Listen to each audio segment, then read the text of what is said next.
Town to bed.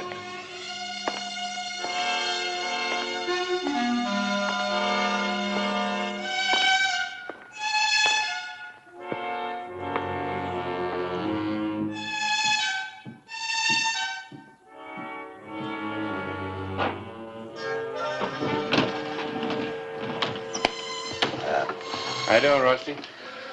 Good evening, Sheriff. Or is it morning? Straight up. Take your pick. Well, it's good morning. How's business? Mighty quiet tonight. That's just the way I like it. Quiet.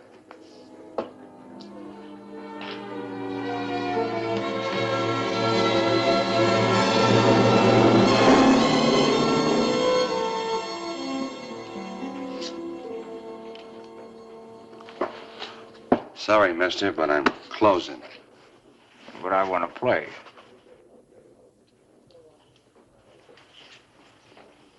You heard me. Yeah, I heard you. How many chips do you want? No chips, just one hand, $100. It's your money. Yeah, that's right.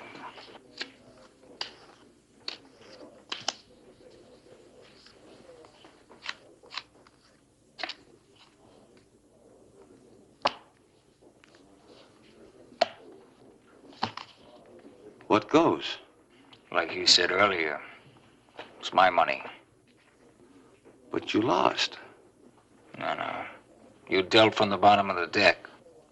Listen, mister, I've been dealing here in Tombstone for 2 years, and nobody, never accused me. Maybe you're dealing your own tombstone right now.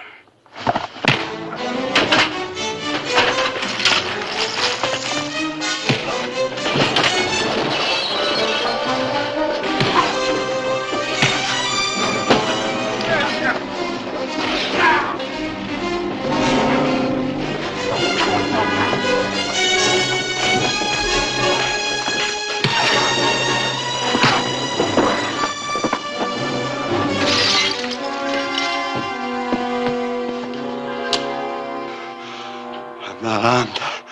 You threw a bottle at me, mister. Bottle's a lethal weapon. Let go. Sorry, Sheriff. You caught me by surprise. You're awful eager to shoot an unarmed man. Unarmed. He tried to kill me. I know Rusty better than that. He might have tried to defend himself, but kill you? No. Well, maybe I was a little hasty. But you know how it is, Sheriff. A fellow just gets into town, people try to take advantage of him. And I've learned there's not much law in these frontier towns. Man has to shoot first and ask questions later. Not in Tombstone, Mr. Sanders. Vince Sanders. Well, Mr. Sanders, you better take a tight rein on that temper of yours. We don't like loose gunplay. What about my money? How about it, Rusty? He bet $100 and lost, claim I dealt off the bottom. Oh, you got the wrong man, mister. Rusty doesn't bottom deal. Now, why don't you just take your original bet and go home to bed? It's all right with Rusty. Sure. I was ready to go to bed an hour ago. I thought you said it was a quiet night.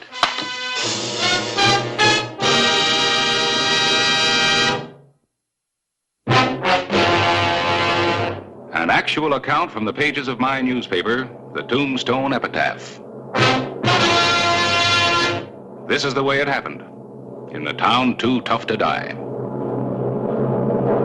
Tombstone territory.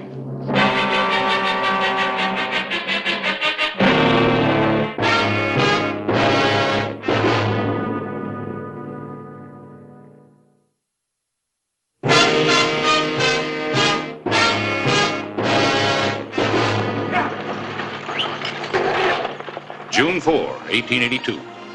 The stage from Denver arrived in Tombstone ahead of schedule.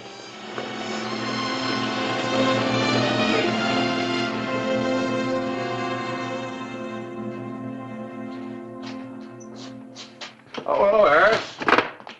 Say, I thought you were going to meet the stage today. Isn't Bert McGraw due in? Yeah, I thought you might want to come along. Stage is due any minute. Well, that's a good idea. I can stop by Hatch's on the way back, get a bite to eat. What's wrong? thing. Nothing at all. As a matter of fact, things are improving around here. Well, Bert, welcome home. Hi, fellas. We were just going to meet you. You two are the first to know. Gentlemen, this is Jeannie, otherwise known as Mrs. Bert McGraw. Jeannie, Sheriff Hollister, Mr. Clyburn of the Epitaph. How do you do, gentlemen? Well, congratulations. When did all this happen? Day before we left Denver.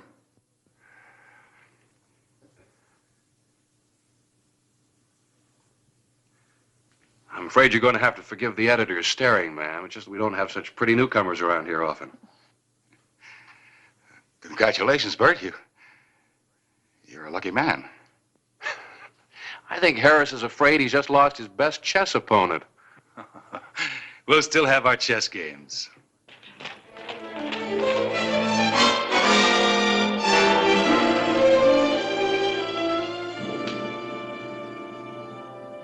I hope you enjoy living in Tombstone, Miss McGraw.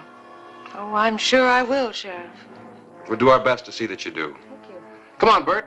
Help you with the bags.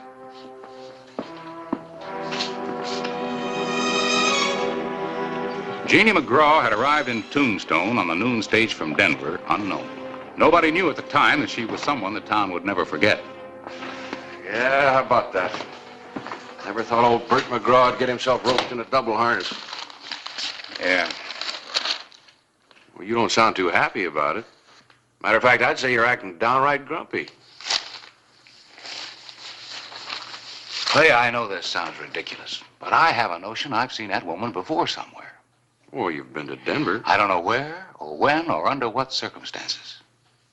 But it bothers me. Well, you know, there's something bothers me, too. The way she was staring at that Vince Sanders across the street. Vince Sanders? Yeah. Oh, the fellow came into town yesterday.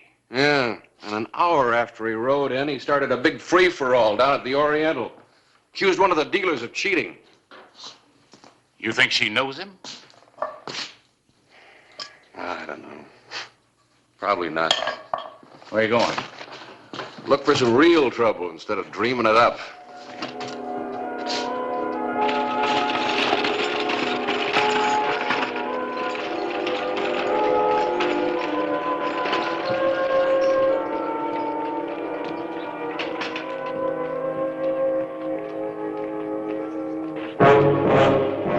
Allow me, man. Leave me alone. You don't really mean that, do you? Sanders! Leave the lady alone like she told you. Just as you say, Sheriff. This time. Thank you, Sheriff. Oh, Miss McGraw, you know that man? But I'd rather not discuss it. Excuse me.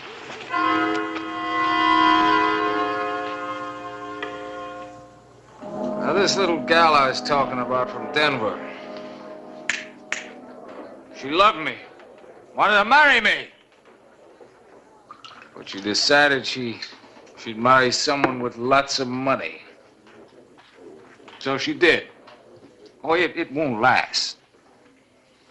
This fella she married is old. She'll get tired of him. She's mine! She always was.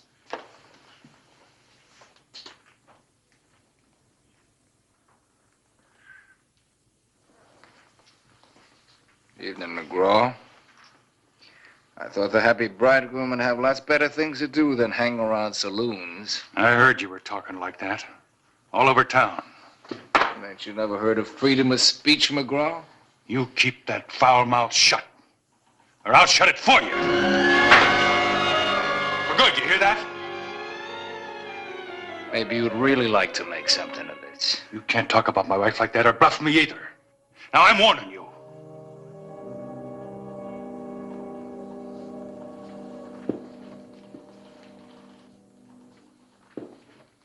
McGraw, you ain't never gonna get out that door alive. Put it away, Sanders. You've been pushing me, Hollister. Go home, Bert. But look, Clay, I said go home.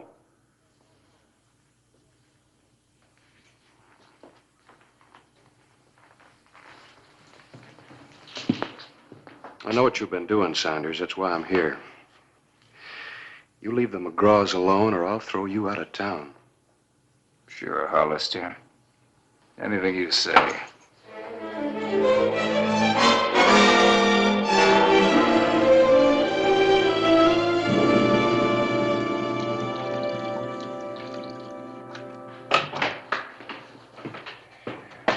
You wanted to see me? Hello, Clay. Yeah. I heard about that run-in between Vince Sanders and Bert McGraw. Oh. And then I remembered where I'd seen Jeannie McGraw before. Where? Here, see what you think.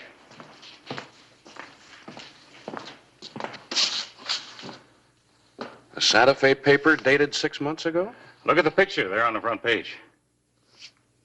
Oh, yeah. Woman widowed for the second time in 2 years. This article doesn't come right out and say it, but it practically accuses her of legalized murder. Twice she married an older, well-to-do man from some small western town. Both times the husband was killed by a stranger in what was called a fair fight. What more do you need? Well, even though this picture does look like McGraw's bride, I can't act officially until I know for sure. Well, you better do that fast. If this woman is Jeannie and Vince Sanders is her partner, Bert McGraw is living in the shadow of Boot Hill. All right. You wire the Santa Fe paper for more detailed information. I'll go talk to McGraw.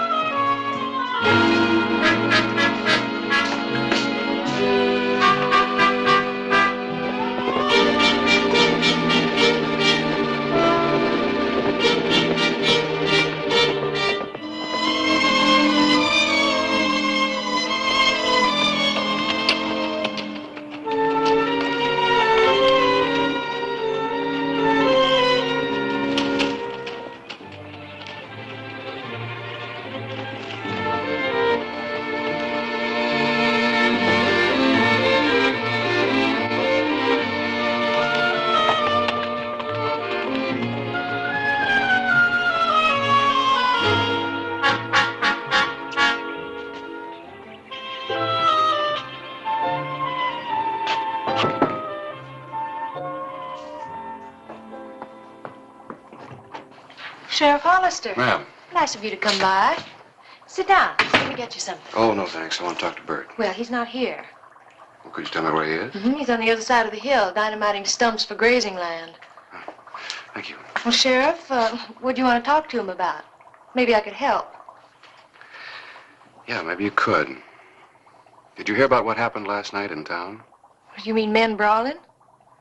I hear you have a lot of that in Tombstone, Sheriff. Mrs. McGraw, you know Vince Sanders, don't you? I've already discussed that with my husband. One more thing, Mrs. McGraw. I have chores, Sheriff. Mrs. McGraw, were you ever married before?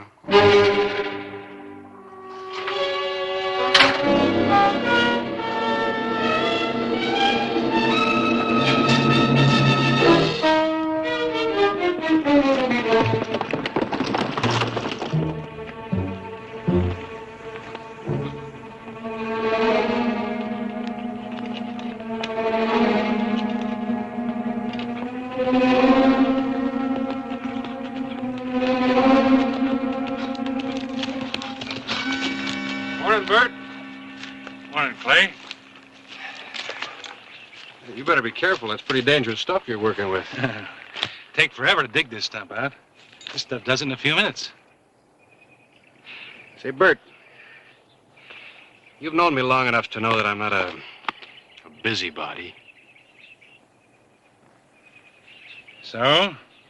So your wife practically admitted to me that she knows this Vince Sanders. She said she discussed it with you. That's right. She's got nothing to hide. Sanders is in love with her. Followed her here to Tombstone. Won't leave her alone. And I'm warning you, Clay. If he bothers her again, if he even goes near Jeannie, I'll kill him.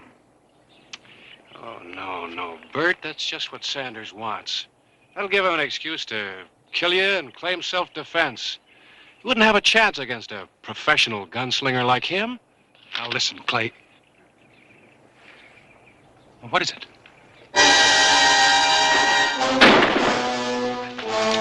Somebody tried to shoot at me. Not you, the dynamite.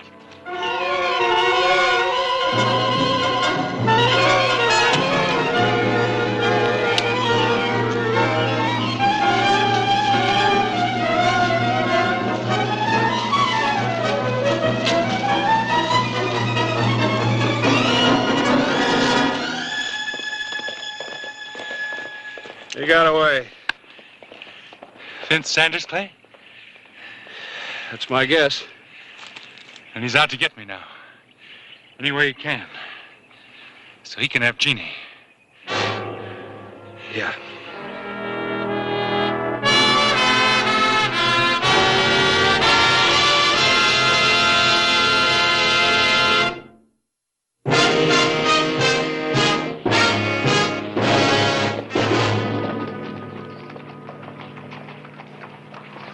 An attempt had been made on Bert McGraw's life, one calculated to kill Clay Hollister at the same time, if it had been successful. The sheriff of Tombstone had an idea as to the identity of the killer, but he didn't have proof. Harris, you got any answers? Harris! What happened? Oh, hello, Clay. Were you all right? Oh, sure. Perfectly all right. Considering somebody tried to bash my skull in. Who did it? I guess it was our friend Vince Sanders. I came in, found a wire from Santa Fe pushed under the door. I bent over to pick it up, and wham! I never even got a chance to read it. Well, don't worry about the wire. I don't think we'll need it. Why not? Because Sanders has practically proven that we're right. I'm almost sure that he tried to kill McGraw and me. Where? When? I'll tell you later. Right now, I'm going to get Sanders. He's got a lot of questions to answer. Not without me. I've acquired a personal interest in Mr. Vince Sanders.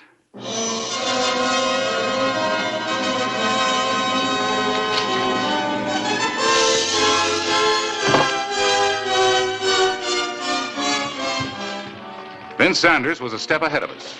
The hotel clerk said he had checked out several hours before, claiming he was leaving town. Well, I doubt if he's cleared out for good or he wouldn't have worried about that wire. Where do you suppose he's gone? Take direct action against his target, Bert McGraw. Let's go.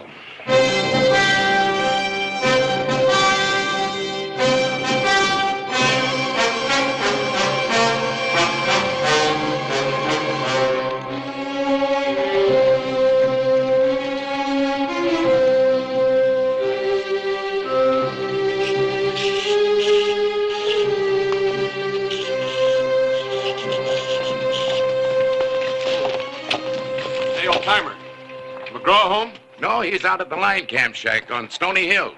You just missed him, Sheriff. How about Mrs. McGraw? She here? She's out there, too. She rode out first. Left a message for Mr. McGraw that she was riding out to say goodbye to a friend that's leaving the territory. Vince, he'll kill Bert and nobody to witness it but Jeannie. And she'll testify it was a fair fight. Yeah, let's go.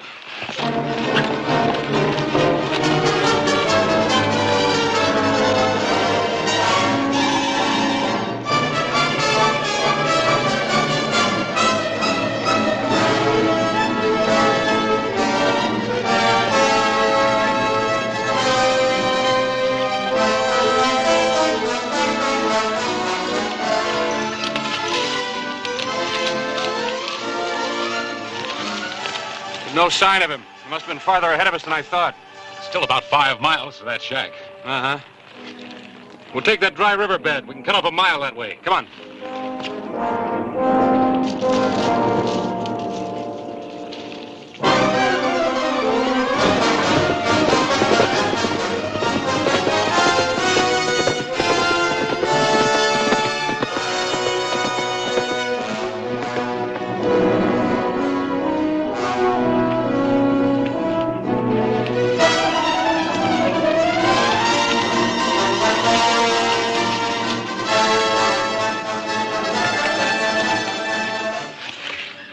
Looks like he got your message.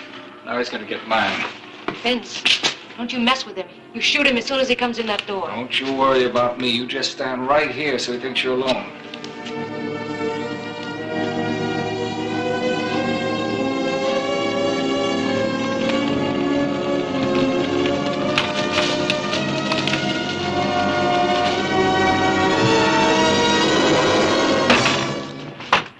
Bert, Where is he? where's who? You know who. How long ago did he leave? He didn't. You understand us. Fight for her. Harris, cover me just in case.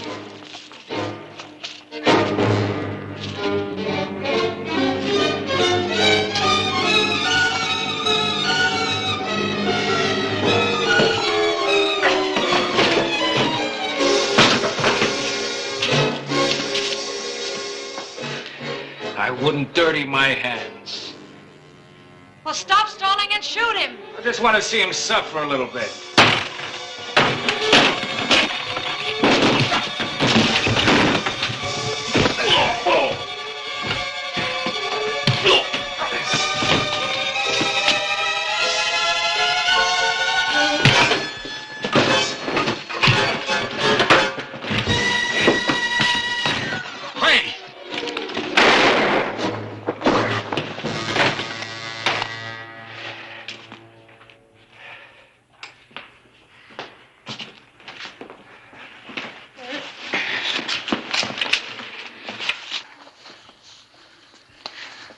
Bert? I'm sorry, Bert. Sorry he's dead, you mean? No. No, I'm not.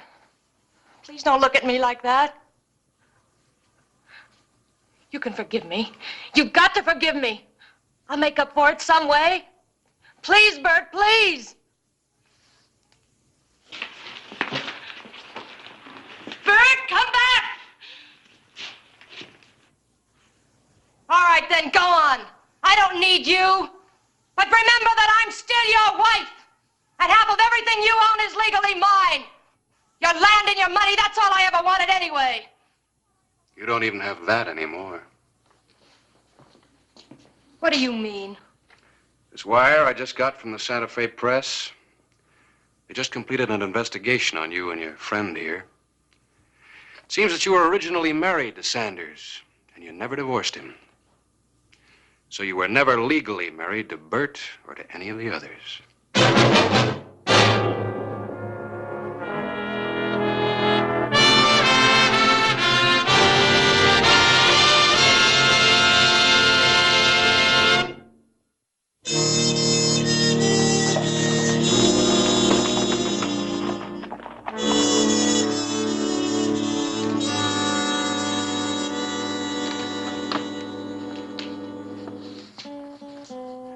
You're getting to be a pretty good newspaper man, Harris.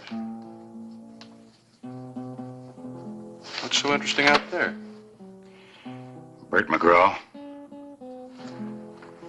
Oh, yeah. I thought he'd be snapping out of it by now. You need something to jar him out of it.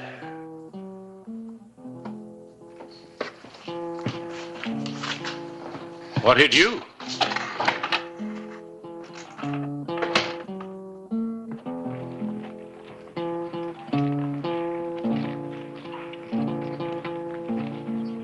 Hey, we got a new ordinance in town. No wool gathering in the middle of the day. Hello, Clay. Oh, say, you hear about the new chess champion? Chess champion? Yeah, of Tombstone. He claims it's official, even proclaiming it in the newspaper. Who? Harris. He says there are no challengers. Well, none worth their salt, anyway. Why, I know what you're doing, Clay. I'll get around to playing chess.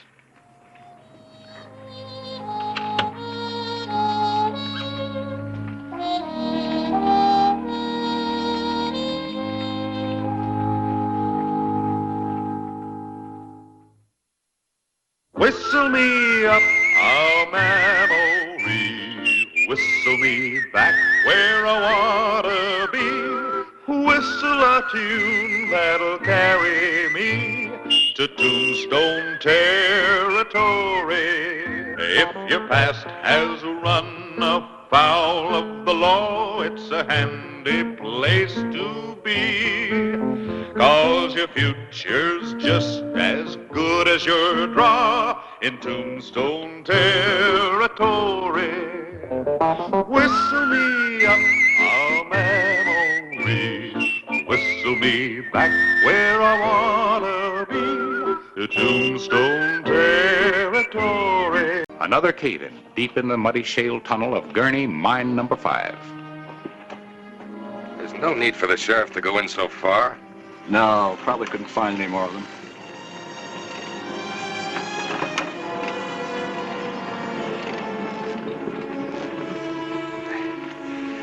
He's still breathing.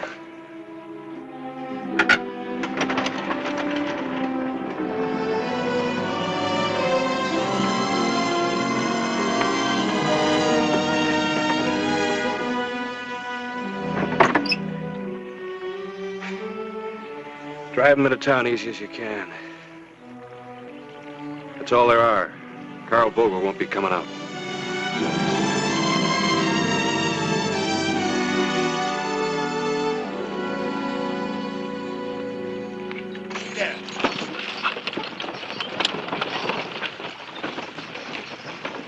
All accounted for, Hollister? Yeah, except for Vogel. Tunnel caved in at least 50 feet this side of where he was working. Get the rest of them back to work, Mr. Jameson. I want a new shaft north from the cave-in. You're not sending them back into that death trap, are you? This is the third cave-in this spring. 7 men, Mr. Gurney. I'm not forcing anybody to work for me. If they can find other jobs, let them. Get started, Mr. Jameson. All right, men. Let's get moving. Back to work, everybody.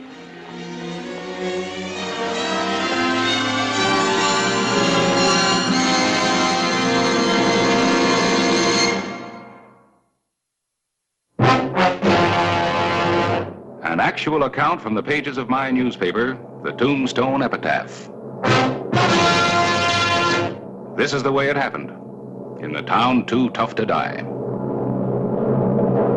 Tombstone territory.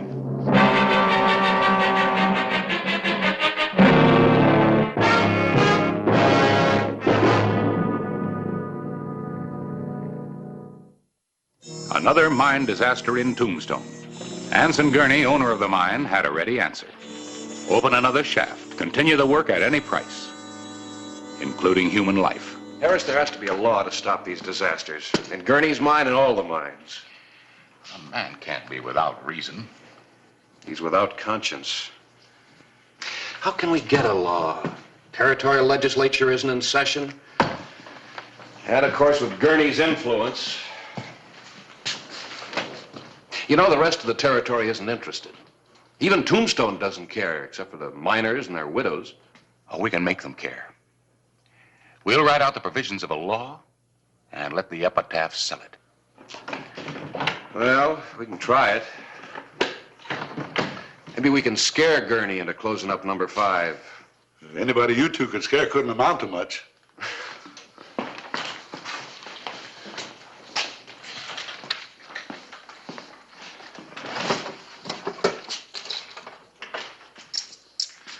Just collecting my daily salary, Sheriff.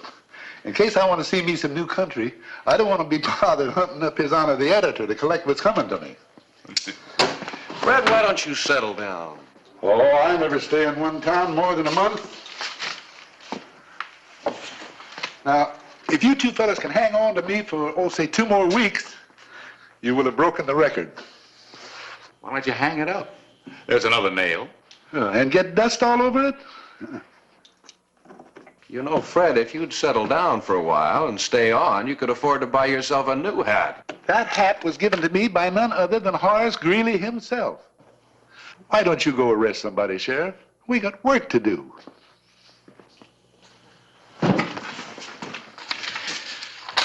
going to go check on the office, Harris. After that, we'll go lay on the line for Gurney. You better remake the front page, Fred. Another cave-in?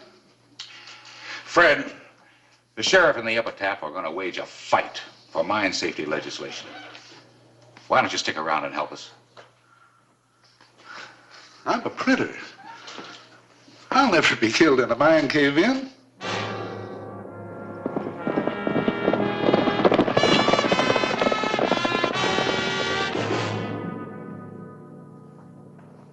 Well, I'm afraid you're wasting your time, Sheriff. There's no law that compels me to spend $100,000 to timber a tunnel that won't yield 50. But, Mr. Gurney, I'm not talking as the law. I'm just a plain citizen asking you either to close number 5 or make it safe.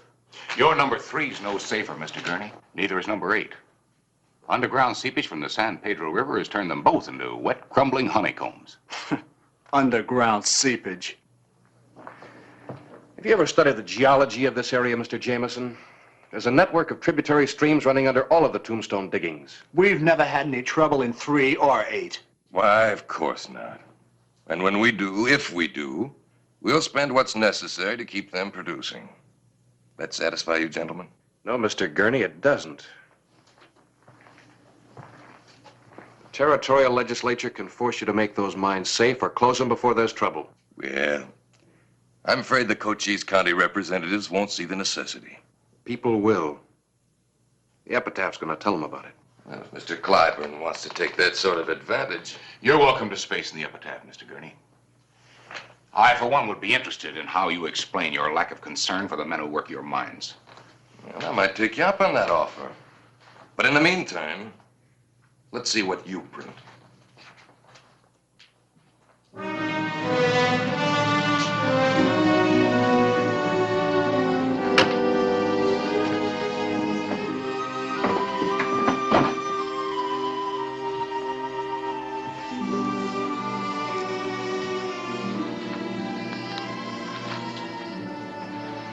I guess I finally taught you how to write a headline.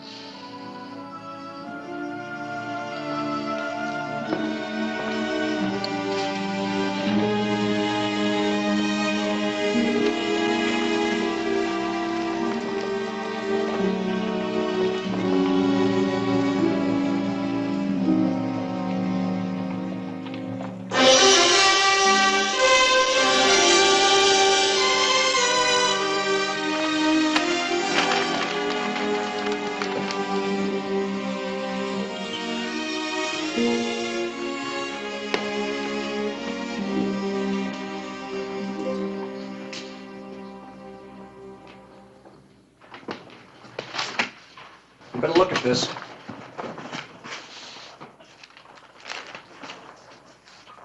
That's a lot of signatures, Mr. Gurney. Well, then a few $1,000s spent to nullify them is very little. The territorial legislature goes back into session in a week. The Cochise County boys are not introducing mine safety legislation. The epitaph's got circulation all around the territory. Circulation, yes. But no influence where it counts. Well,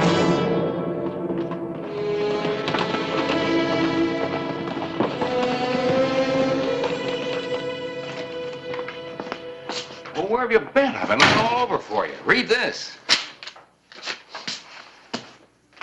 From the governor. Epitaph proposals deserve immediate legislative action. Suggest you meet in Tucson Thursday with delegates from Pima, Maricopa, Gila, and Coconino counties. Assure you sympathetic hearing and my personal backing. Harris, we got him licked. Close to it, I'd say. Thought you might be interested, Sheriff. His Honor the Editor dashed off someplace like his coattail was embroidered with dynamite. You sure didn't waste any time getting these out. Epitaph will meet top lawmakers.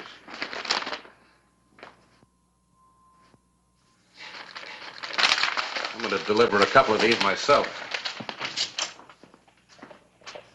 Mr. Gurney. I was just coming out to your place.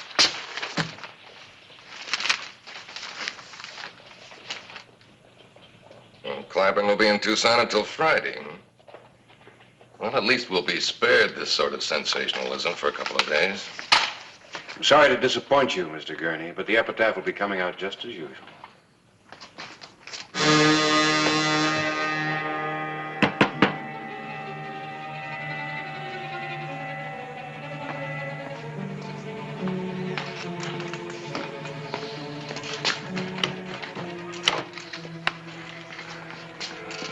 I don't think I've had the pleasure, gents.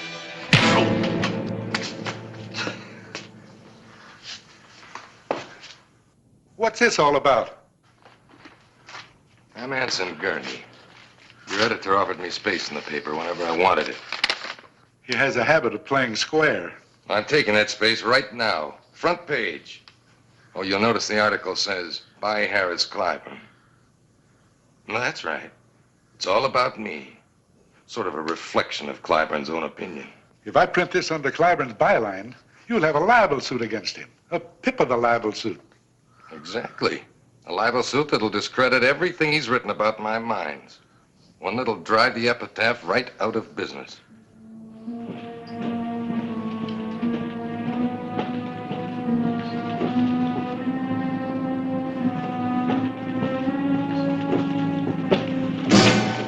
Sheriff? He makes his rounds about 2 or 3 o'clock. He probably won't stop in. And again, he might. One wrong move out of you and both of you get it.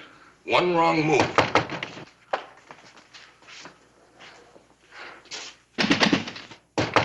Brad!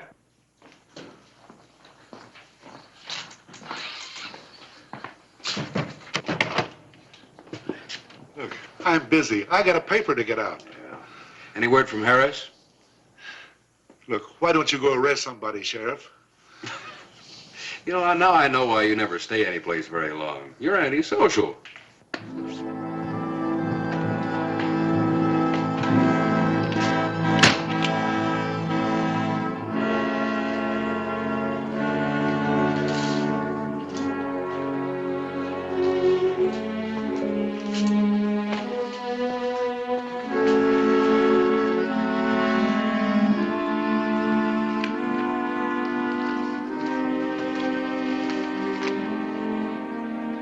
Put one in the window.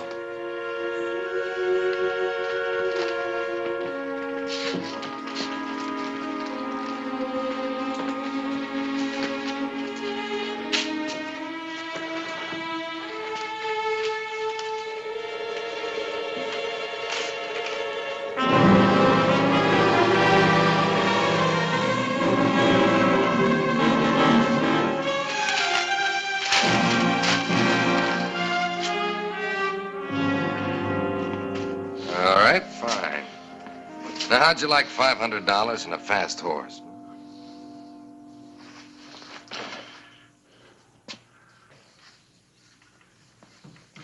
Well, take it. That's Clyburn's.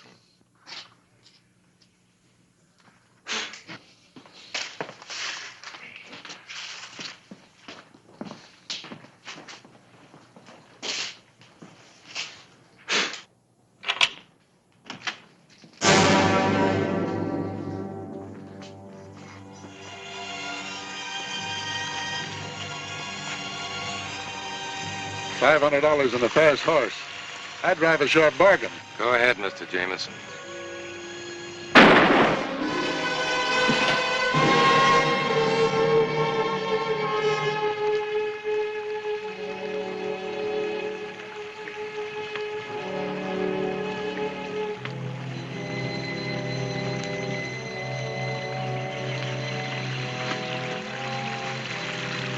Dynamite? When the men come to work, Mr. Jameson, the blast now might attract attention.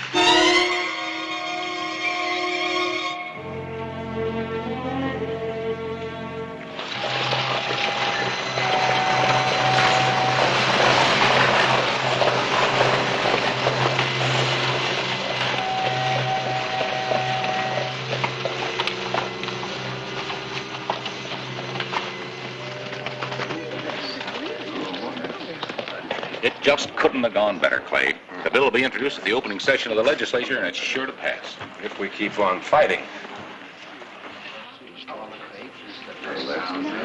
Hey, I'll hand it to you, Mr. Editor. You really call a spade a spade.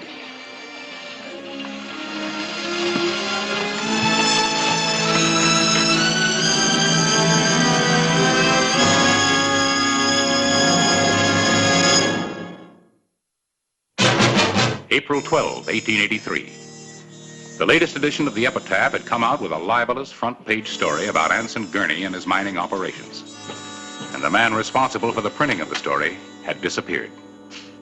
He skipped town, all right. Wasn't at the boarding house. Nobody's seen him. I guess I'll just have to send out his description on the telegraph. Oh, let him go. Wouldn't do any good if we found him. The damage is done. As editor and publisher, I'm legally responsible for everything the epitaph prints. Huh? Why?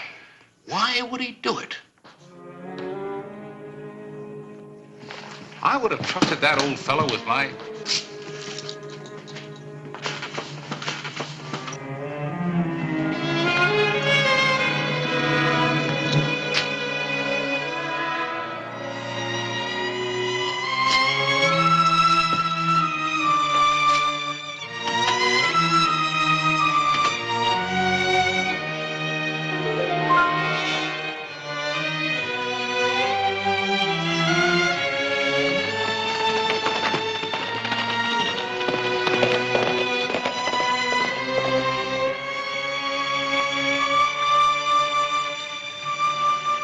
Get in there about 20, 30 feet and touch it off. Understand?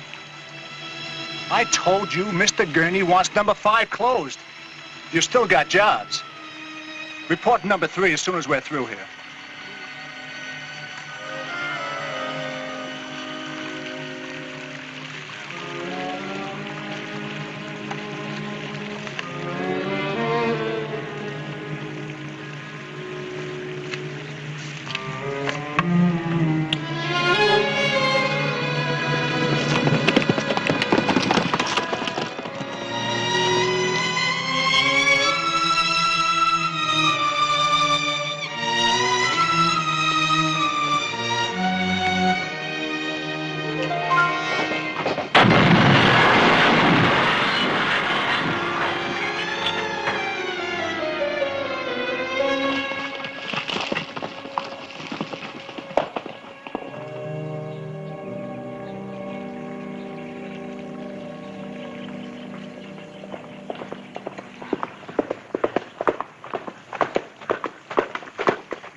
What's going on? Routine blasting, Sheriff. Since when has it been routine for Gurney to shut off a mine that might have a dime's worth of ore left in it? Mr. Gurney and I don't want to expose our miners to any danger.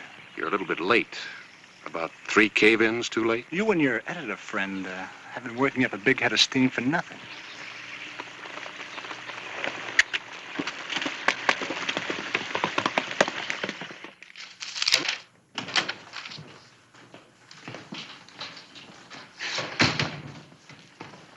Gentlemen?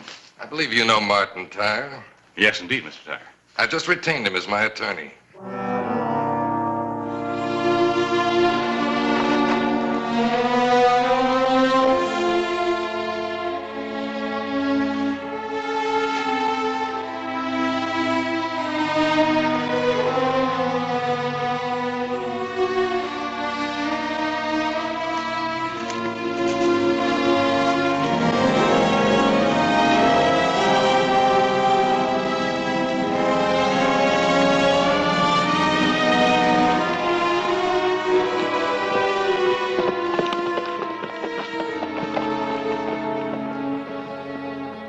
Mr. Tyre, I don't deny my responsibility. I do deny any prior knowledge of that article. I was in Tucson when it appeared. Now, I'll be happy to print a retraction. I demand legal vindication. Your vicious irresponsibility is going to be exposed to the entire territory. I'm filing suit in Mr. Gurney's behalf for $100,000.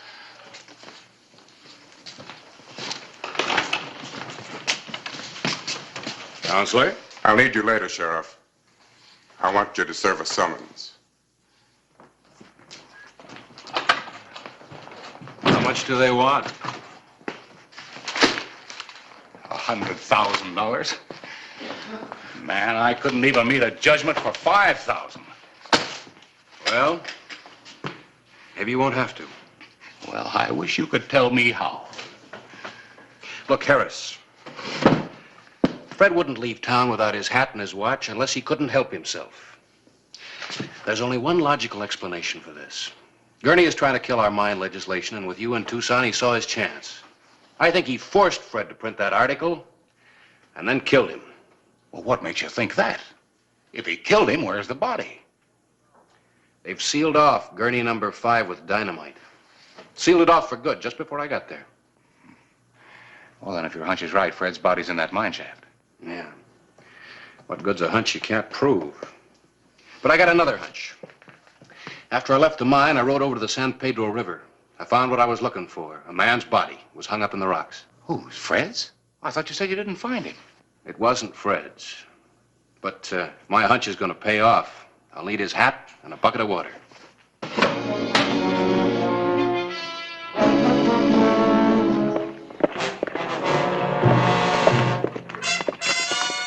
Both of them this time. It's the second time Hollister's been out today. Think they'll find anything, Mr. Jameson? Nothing. There's nothing they can find. Well, then don't act like there was. Don't get bluffed out of a stake we've already won. I'll have to kind of play this by ear, Harris. Right.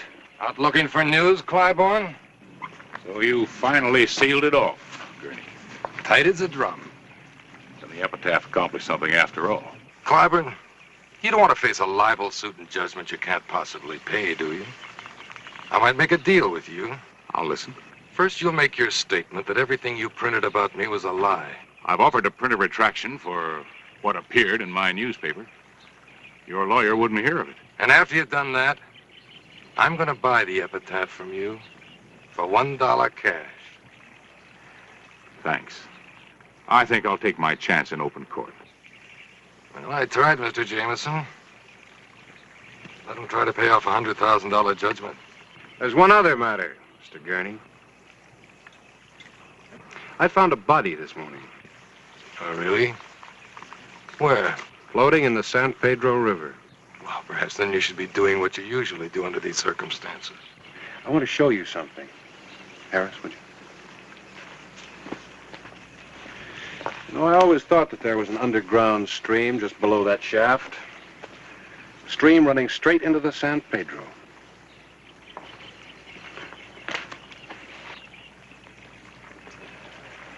Thanks, Harris. It's still wet. Whose is it? Belonged to an old printer on the epitaph. And there are 50 men in town will swear that Fred Ellis never went anywhere without it. So he fell in the San Pedro and was drowned. Fell in? No, I don't think so, Mr. Gurney. And I can prove it by comparing some bullets. Jameson, give me your gun. My gun?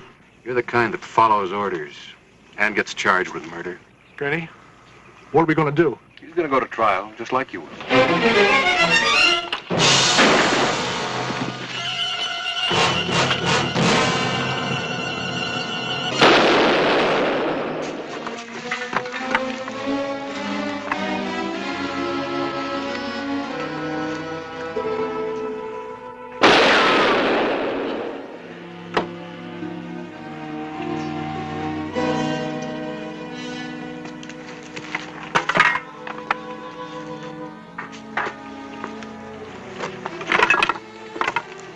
Harris, give me a knife.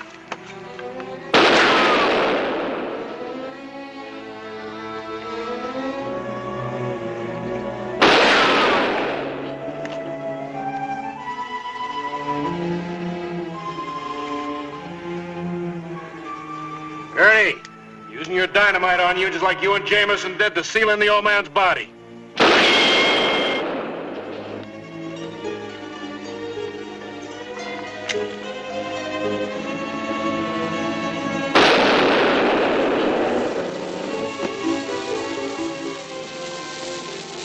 The 22nd fuse. Oh, your gun out first if you're coming. Maybe you'd like to die like you let your miners die in a cave-in. I'm coming out! Put it out! Put it out! Put it out yourself. It's just a fuse.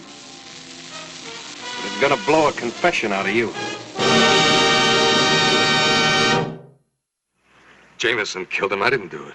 Jameson did what you told him to. He wasn't smart enough to plant that article in the epitaph.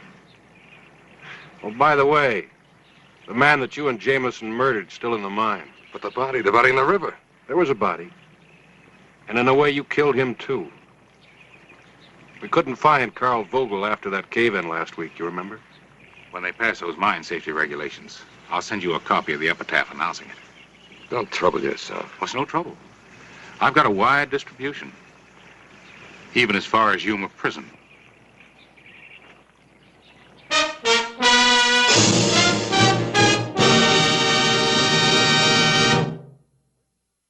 Whistle me up a memory, whistle me back where I wanna be, whistle a tune that'll carry me to Tombstone territory. If your past has run afoul of the law, it's a handy place to be, 'cause your future's just as good as your draw in Tombstone territory. Whistle me up a memory, whistle me back where I wanna be, to Tombstone territory. Tombstone, Arizona Territory. Harris? Quint? Clay, I'm glad you're back. There's something you ought to know. Fine, in a minute. First, I want you to meet somebody.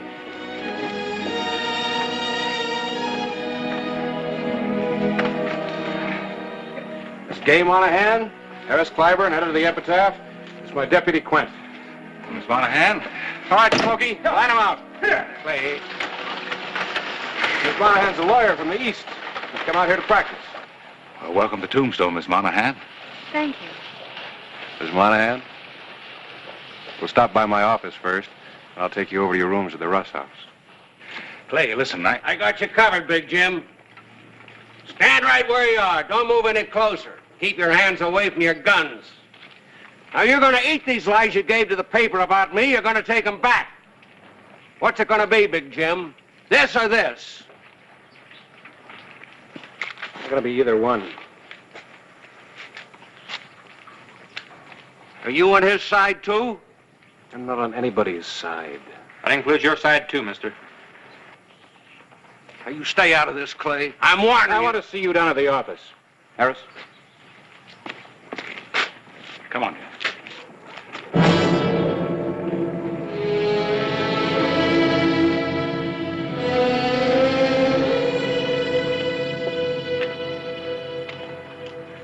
Who knows, Sheriff? You might have just saved my life.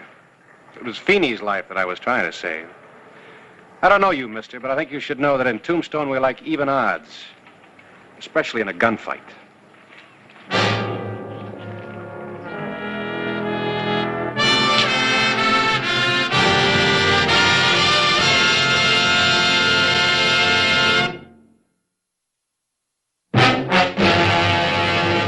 An actual account from the pages of my newspaper, the Tombstone Epitaph.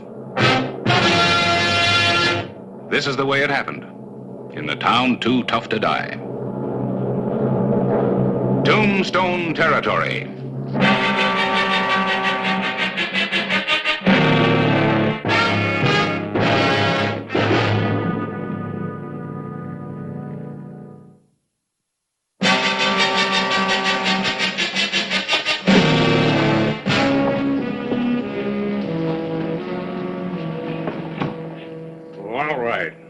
Maybe I was a little overly excited at first, but I ain't excited now, and it's about time you got back from where you've been. I want you to arrest Clyburn here and Big Jim Gerson for printing them lies about me. Feeney, I was quoting Gerson. That's my duty as a newspaper man. That doesn't mean I hold with his views. Well, listen to this. Big Jim Gerson, president and principal stockholder of the Congress Mine, has dispensed with the services of Feeney Spindler, mine superintendent, since the strike was made 3 years ago. Gerson returned for the first time in 2 years from the East, where he's been making his home, to investigate an alleged slump in the ore output from the Congress. No charges will be brought to bear. What, that's the same thing as calling me a thief. Possibly slander and libel. What was that? Nothing. Just thinking out loud. Besides, there ain't been no slump in the output from the Congress. I ought to know. I've been there myself all the time. You know, Feeney, what you need's a lawyer, not a sheriff. Miss Monahan here just happens to be one. One what? A lawyer. You mean she's a female lawyer? If your statements are factual, Mr. Spindler, I would suggest you're serving Mr. Gerson immediately with a writ, ordering a cease mining operation until you can arrange for a hearing before the board of directors of the mine. You would? Yes. And mind you, I'm speaking as a registered member of the Vermont Bar. Bar? The Lawyers Association. And one of the finest in the country. Why don't you leave it that way? Sir? I guess most men like girls with curls. Well, I am not interested in what most men like, Mr. Clybourne. I adhere strictly to the rule, never mix business with pleasure. If you're interested in retaining me, Mr. Spindler, the writ will be ready first thing in the morning. Well, I don't know. I ain't never seen a lawyer before who didn't wear pants. I mean, Your meaning is quite clear. All right. It's a deal. You're hired. Fine. Sheriff, Ma'am? if you will bring a witness, preferably someone not associated with the law, you can call for the writ in the morning. Yes, ma'am. Good day, gentlemen. I ain't never caught much of women myself. That's why I never got married. It occurs to me that a bachelor misses something. Well, take a look at that, would you?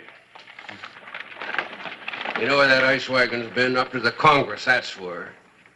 After returning from 2 years in the East, Mr. Gerson has to have his ice every day. Yes, sir. Gerson has a private supply of ice stored in the ice house for his own use exclusively. That ice house is practically overflowing with it. Ice. Grown man like Big Jim Gerson taking his drinks mixed with ice in them. It's downright improper.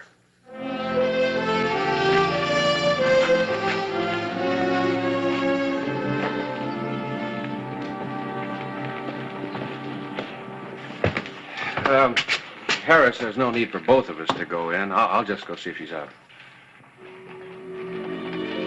Oh, Miss Monahan is up. I'll just wait here and watch and listen. Uh-huh. Morning. Why, I must look a sight. It took longer than I planned. Almost all night, in fact. Oh, you'll have to have this court approved. Just any presiding signature will do. Any presiding signature? Yes. Oh, I mean a judge. Just any presiding judge. Sheriff? Is there something the matter? Oh, nothing I can think of, ma'am. It's just your hair. I kind of like it this way.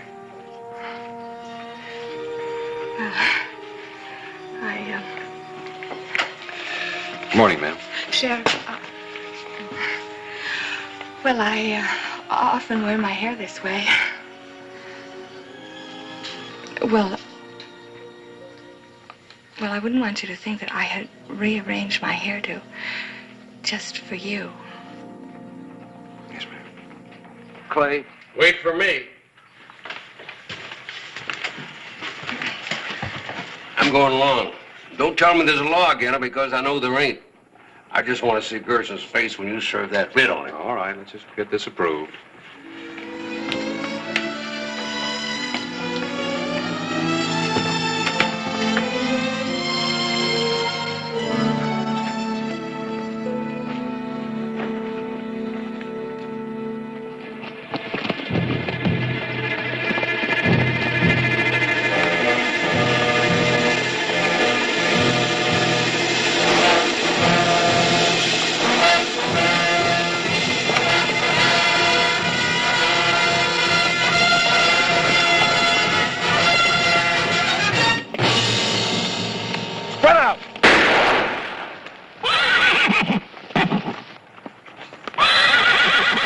way.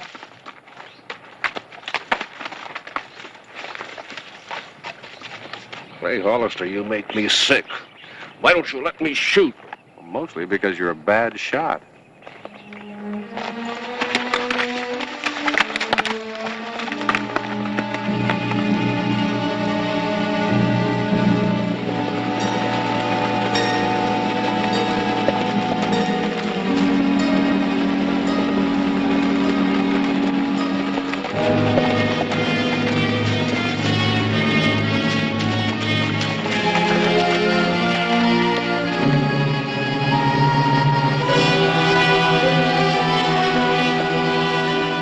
Sheriff, you want to see Gerson? Come ahead.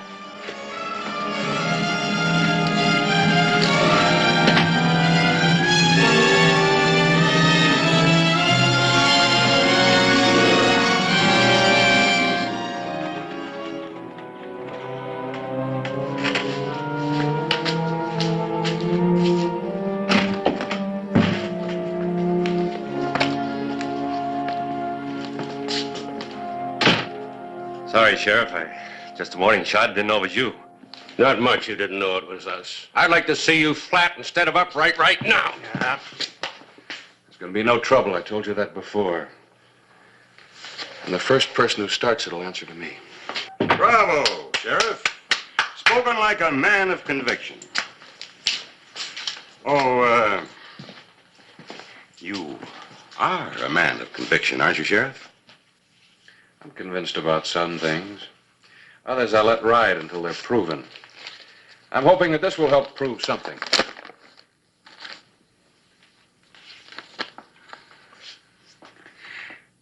Feeney, you're stale. Not old, just stagnant. Why, you haven't grown with an idea since I first met you. As far as I'm concerned, you or any other man without growth might just as well be dead. Well, I'll show you how dead I am. No. Harris.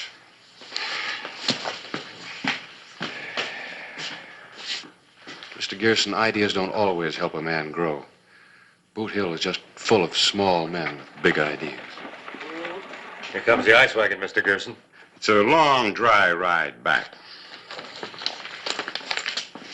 Before you go, perhaps you'd like a drink, chilled with ice.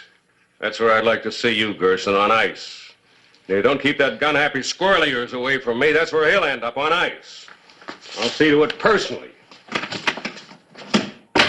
Perhaps some other time. There'll be another time.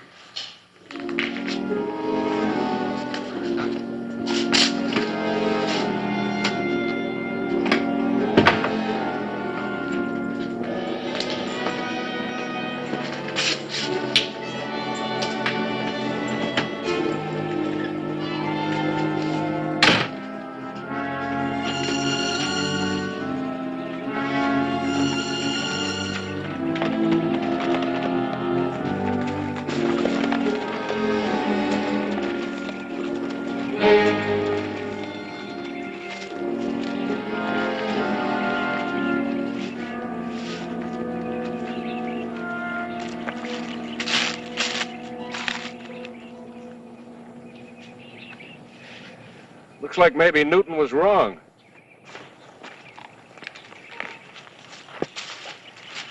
Newton? Yeah, Sir Isaac.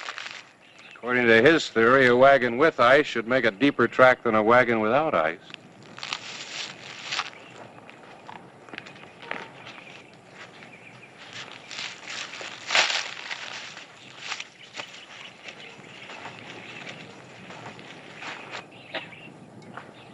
These tracks leading out are deeper. Maybe Newton knew what he was talking about.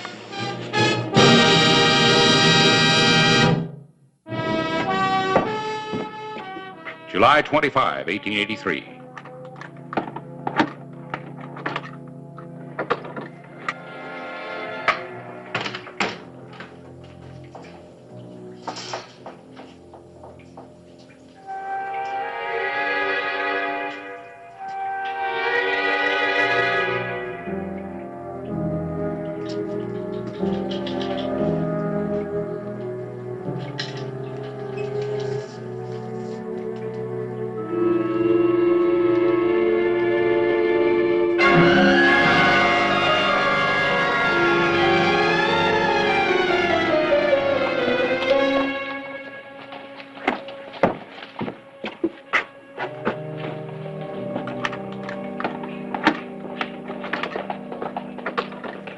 Shall I send for Mr. Gerson? I already have. Come on, I can't get in with you standing in front of it.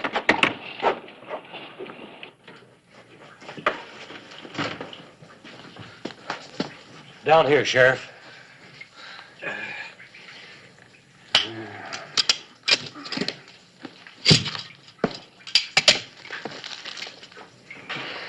Yeah, he's frozen to death. Must have been there all night.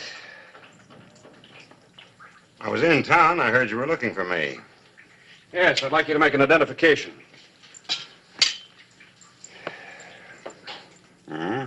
Dusty. Frozen solid. Must have been hit on the head before he was deposited here. Dusty's a good man. Have you arrested Feeney yet? Now, both you and Clyburn were there yesterday when Feeney threatened to do this. I don't usually arrest a man just for making threats. Oh? But you do arrest people for murder, don't you, Sheriff? Usually. Good. Then you can detain Feeney. You can also tell the prosecution that I'll be at the trial as a witness. But this whole thing's a frame-up. I tell you, I'm innocent.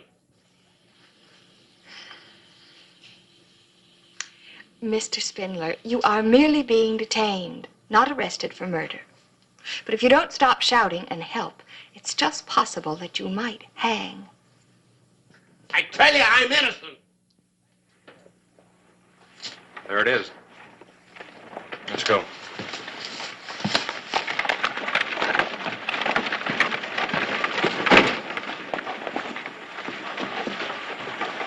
Bird! Come on down.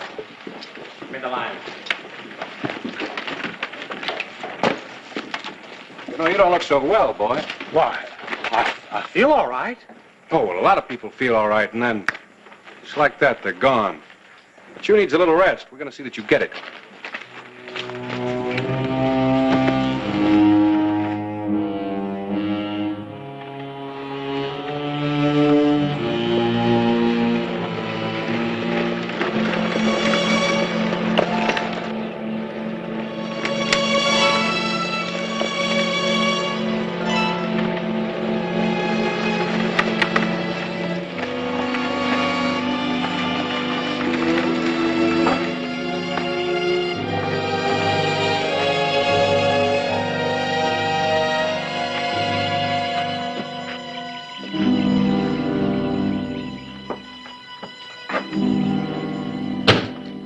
Well, Sheriff, what can I do for you?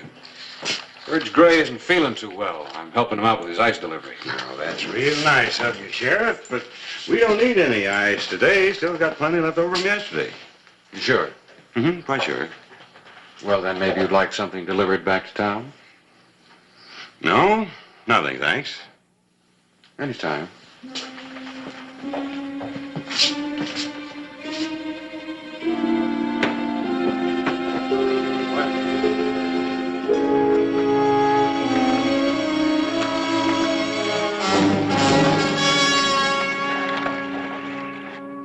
What do you think? Of course, the tracks are lighter since we dumped the ice, Clay. Yeah. Seems like this is the first time Gearson hasn't had something delivered back to town. Something heavier than ice. All right, Birds, let's go.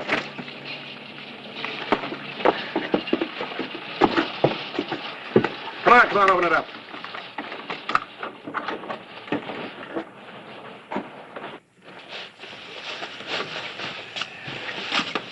Glenn, take that side. I'll go down here.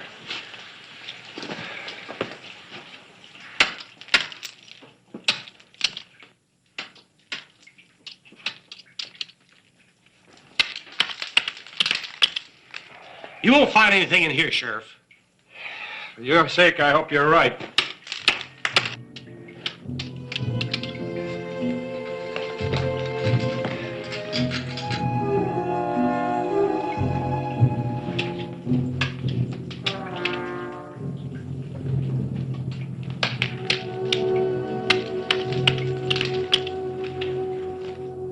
Don't anybody go for guns, or you'll die a little sooner. Let me see your back.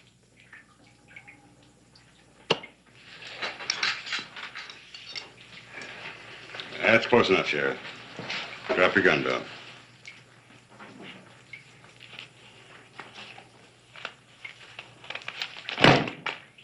The pick. That large center block of ice, chip into it. Full of silver ingots?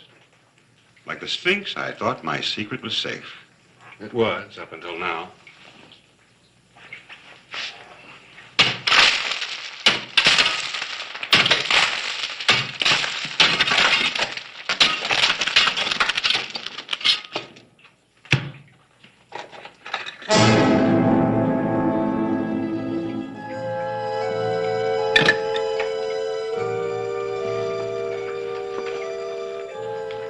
More over here, Clay. That's right, Sheriff. A great deal more. Enough to retire for a lifetime in style. 2 lifetimes, matter of fact. You see, I'm meeting a very charming lady in Mexico. I can't waste much more time. Kelly, get that stuff loaded. But what about afterwards? Oh, afterwards, it's going to be very cold, but you ain't going to feel it, Verge. I won't feel it. Now, with the door shut, it's soundproof in here. Now, you're going to have to die sooner or later, Verge. Take a choice. Please help me, Sheriff. I had nothing to do with this killing. Please help me. Ain't no help, Verge.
With you in a minute.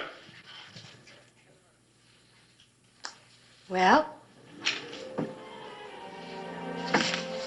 Well. Do you mean to say that you've had that in your trunk all the time? You see, I thought it was important for me to prove myself as a lawyer. But I've discovered it's equally as important to prove myself as a woman. Care for a postgraduate course? Maybe. If I have time. Time? Yes. A friend of mine is arriving. Pemberton Brockway III. He's from home. Army? No. Military school. The uniforms are exciting, aren't they? You give up awfully easy. Give up? I'm just wondering where I could get a uniform. Some people don't need them.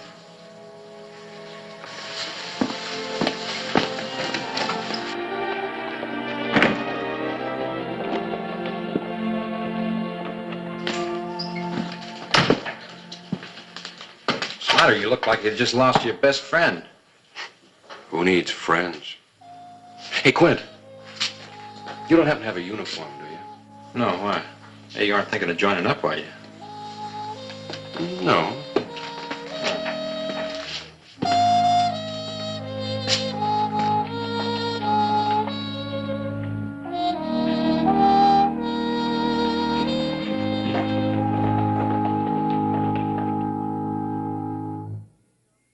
Whistle me up a memory, whistle me back where I wanna be, whistle a tune that'll carry me to Tombstone territory.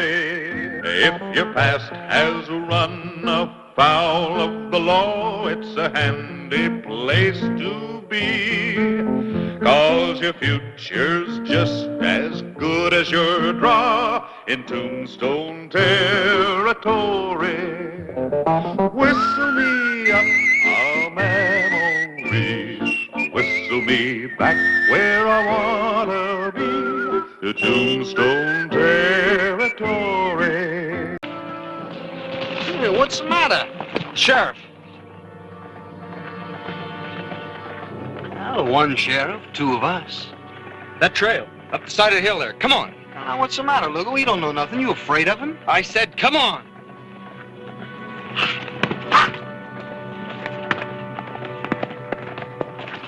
Morning. You been in Tombstone? Yeah? Why? You resemble somebody I'm looking for. I'd like to ask you some questions. Hold it! Hold it!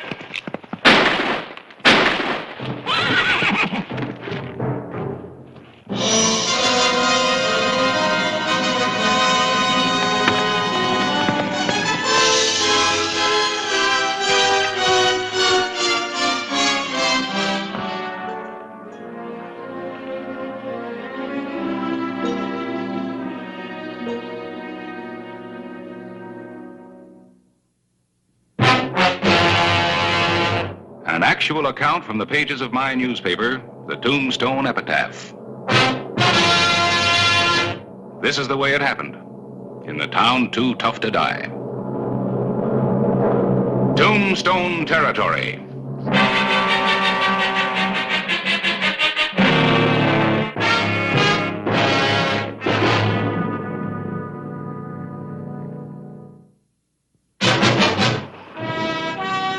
Noon, December 9, 1884.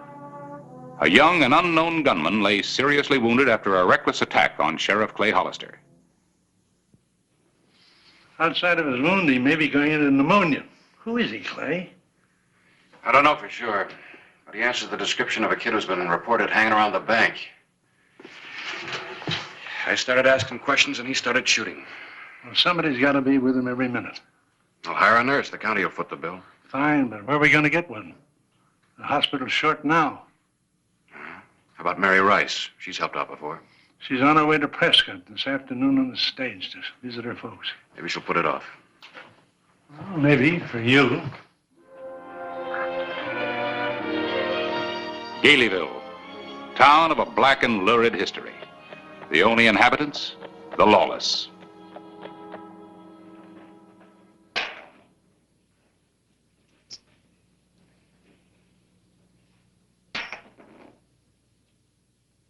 Alita, that beats you.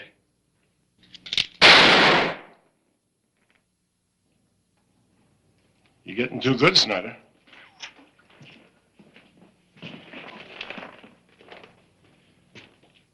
I've got to protect my championship. Trouble. Eddie? Where's Eddie? Shot down. Right in back here. The sheriff. You don't send a green kid like him to look over a bank job? Just because he's your nephew, he does anything he wants, huh? Is he dead? Sheriff kill him? I don't know. Looked like it. Anyway, took him back to Tombstone. Eddie rode up to meet him. He wouldn't listen to me. Give him a horse. You want me to go, Sam? No. I need you. I'll come back for you. They don't know any of us in Tombstone. There won't be any trouble. What does this do to our plans? We didn't come all the way from the Dakotas for nothing. I appreciate your staying, Mary. Well, maybe someday I'll learn how to say no to you. I'll do everything I can for him, Clay. Doc Cunningham doesn't give him much of a chance. We'll see.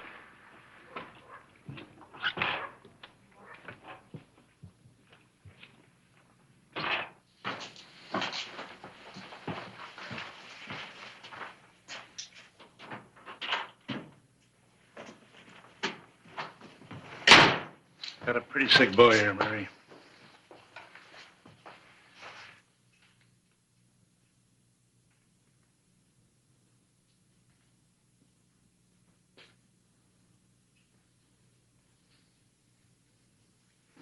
"103 fever, still going up."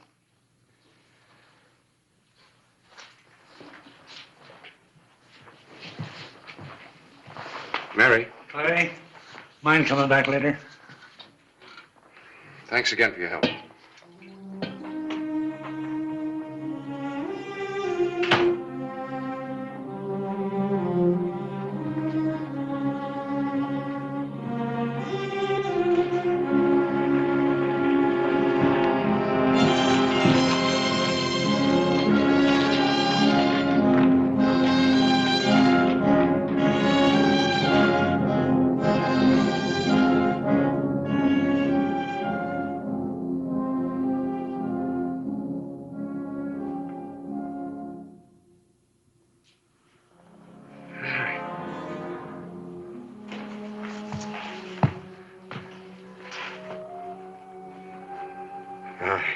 Sure picked a right nurse, didn't I?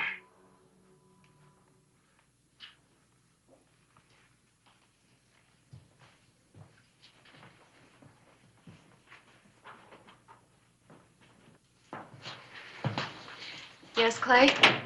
Who is he, Mary? He can't really be a criminal. He was never even really wild, no matter what people said. All right. Let's start with his name and where he wasn't really wild. Look, Mary, if missing me is all he's guilty of, there won't be any charges. His name is Eddie Casper. He's from Prescott. I haven't seen him in, about 6 years. Casper. Nobody by that name's wanted for anything that I know of. What about his being wild?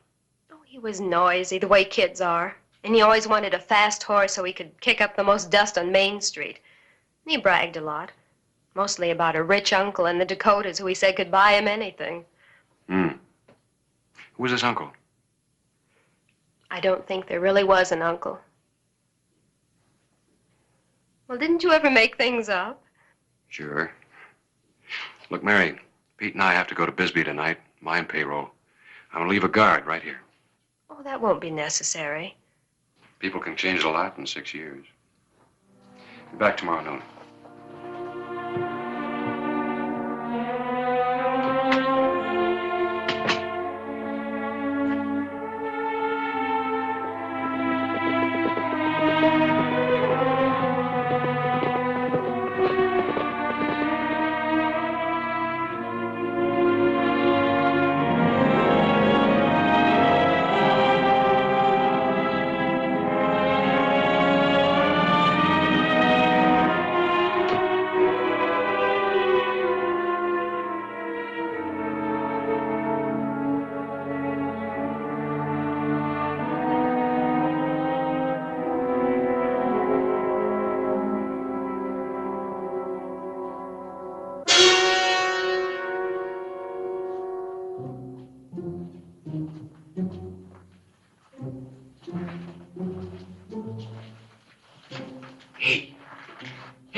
Hey, fella!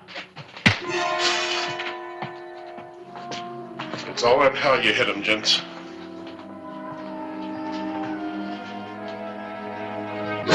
Yes?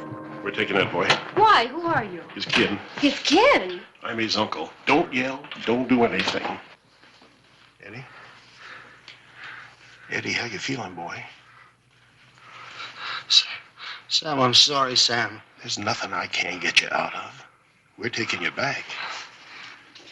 You're not taking him anywhere. Moving him now could kill him.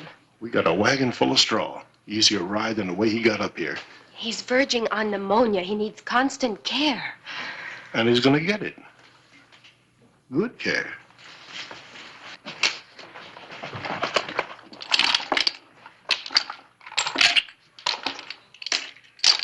From you. When Eddie's well, you can come back. Fair enough?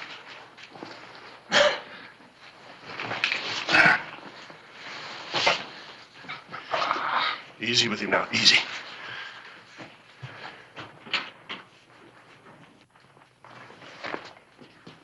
Better leave a message for the sheriff. Something he can understand.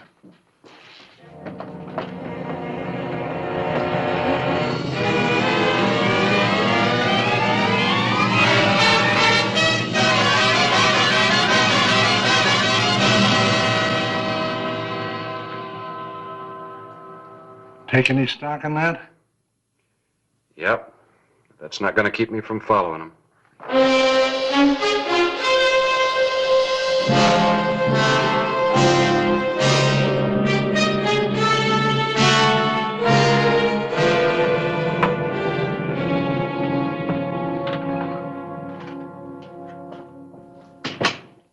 I'm going in to see him. You'll not. The trip is too much for him.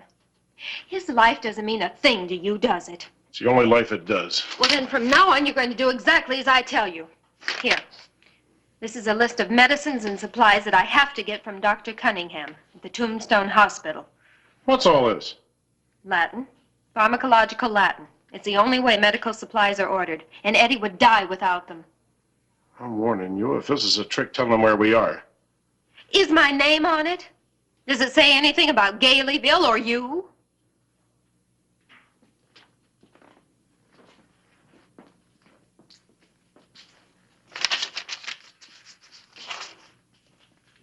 If this is a trick, there's going to be a dead doctor and a dead nurse.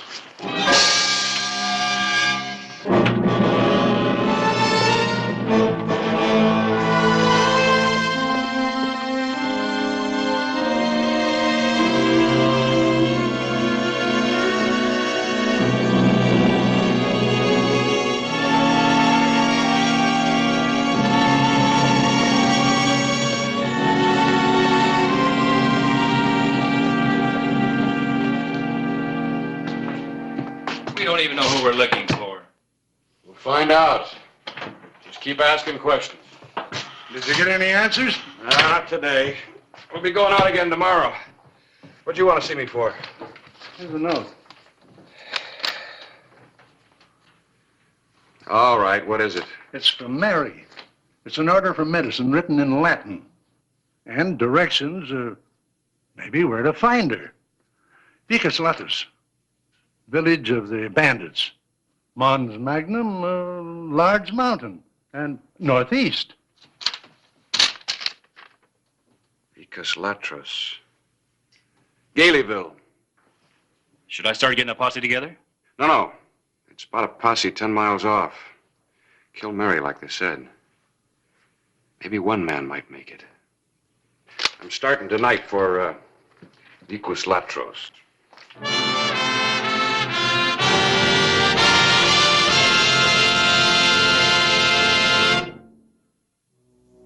December 12, 1884. Sheriff Clay Hollister rode a little-known trail through the Chiricahuas to Galeyville, where Nurse Mary Rice was being held prisoner.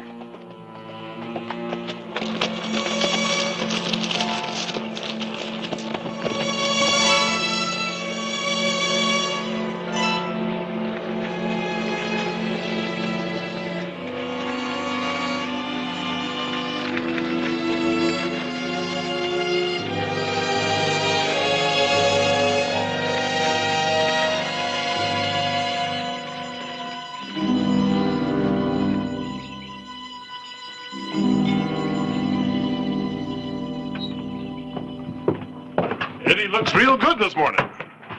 He'll have to stay in bed at least another week. Week, huh? Thought you was itching to get out of here. I am. Well, you just let me know when you're ready.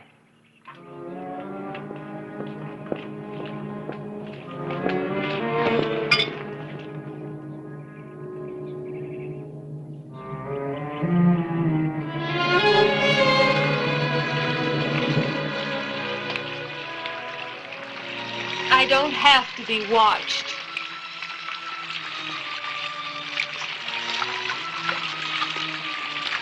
I'm here to do a job, and I'm leaving when it's over. Yeah? Tell Hoskins.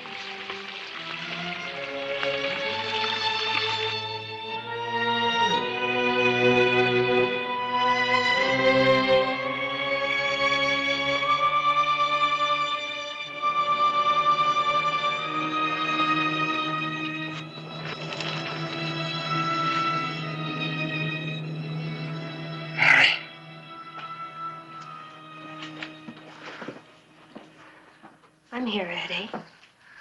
Please. Just stay here.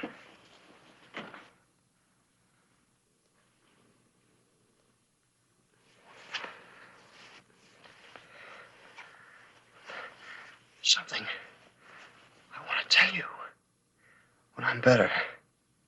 Something important. Yes, Eddie. When you're better.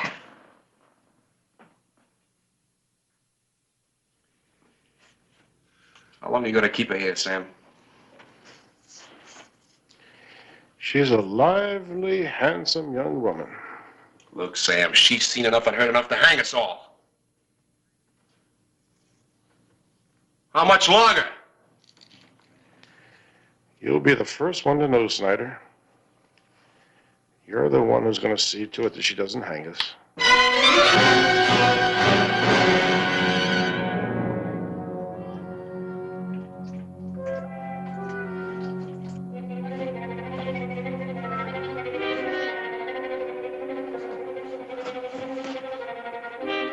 Come on. We're getting out of here.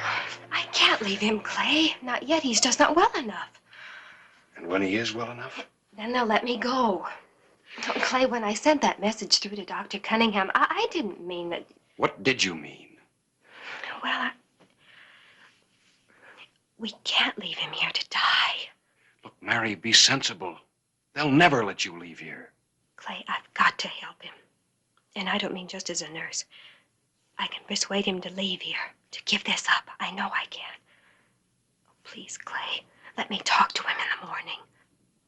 All right. You talk to him. Thank you.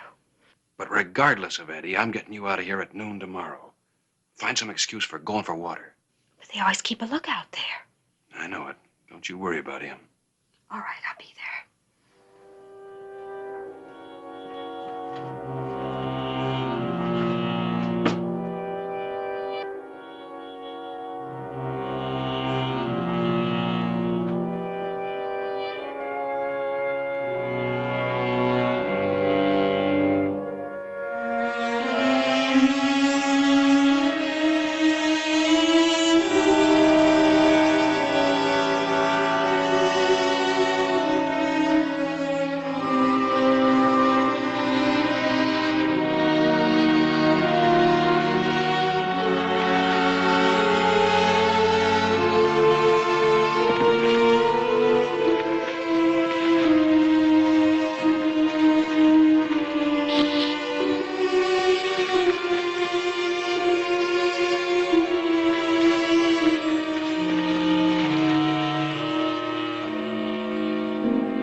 Eddie, please listen to me. Tomorrow you can spend the whole day just reforming. You were almost killed. Didn't that prove anything to you? Yeah, it proved a lot. To hit what I aim at, like Clay Hollister. Nobody can keep you here. Soon you'll be well enough to leave. I'll help you. I want to help you. Why? Because you mean a great deal to me. Enough to go away with me? Eddie, do I have to be in love to want to help you? You seem to forget I joined up with my uncle because that's the way I wanted it to be. You don't want it. You're still young. You could have a real future for yourself. You could go to California or back east. Well, in no time at all, you could have a wonderful new life. I got everything I want right here.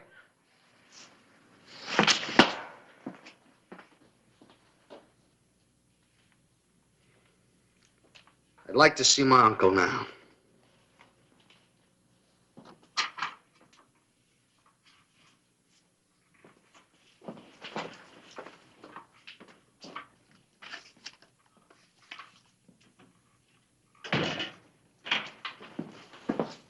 Eddie would like to see you. All right.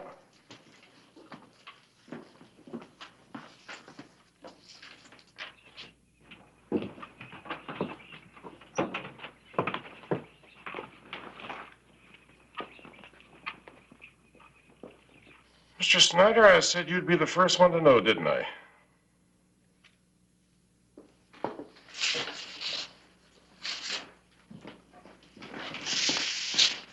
Quietly, Mr. Snyder.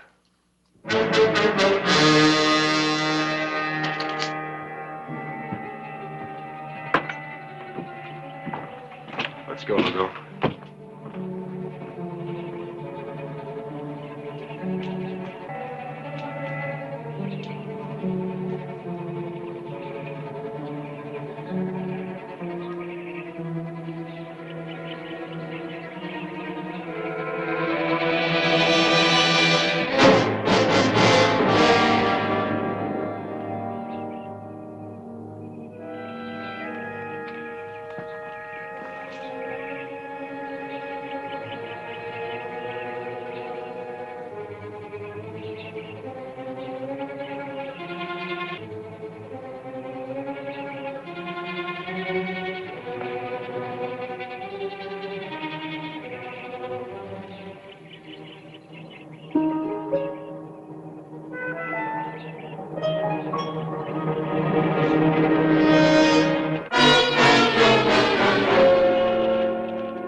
She's not going for water. She's going to meet Hollister.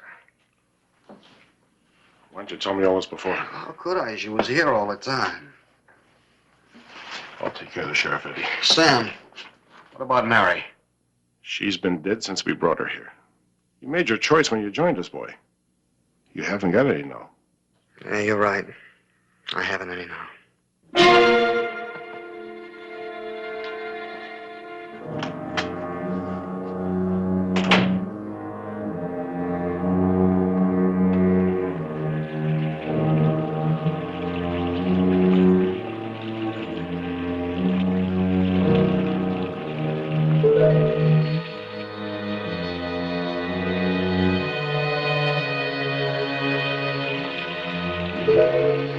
Mary.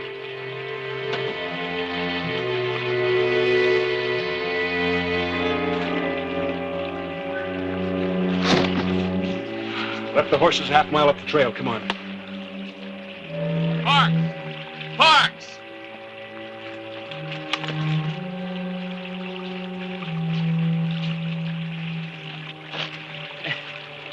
Hey, you suppose Parks took her for a little walk? Come on.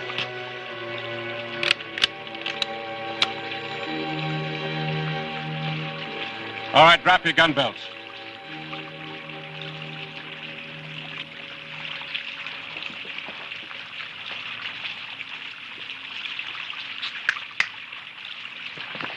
Mary!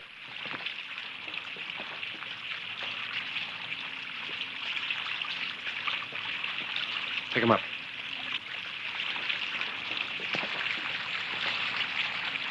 Leave them be, little lady.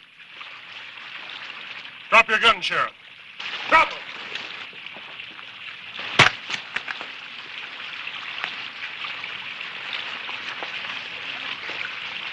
Shoot them, both of them. You afraid of the girl? It's just me that you have to shoot. I said shoot them.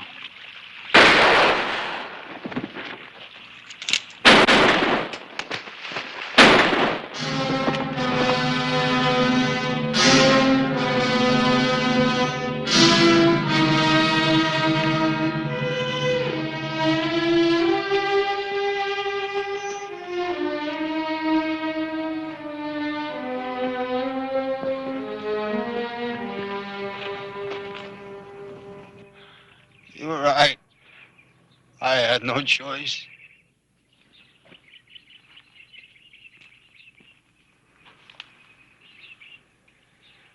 There's nothing more anybody can do for him, Mary.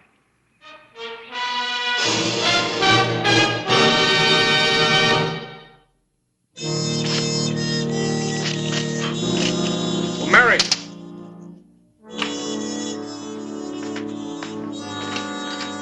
Come in. I've been meaning to return this to you. You left it at the hospital. Thank you, but you keep it. I'll pick it up when I come back. Back? From Prescott. I'm finally on my way. I'll miss you. Hurry back. Clay, what will happen to Sam Hoskins now? Oh, I don't know. He'll stay right here in jail until his trial comes up, and then it's up to the court.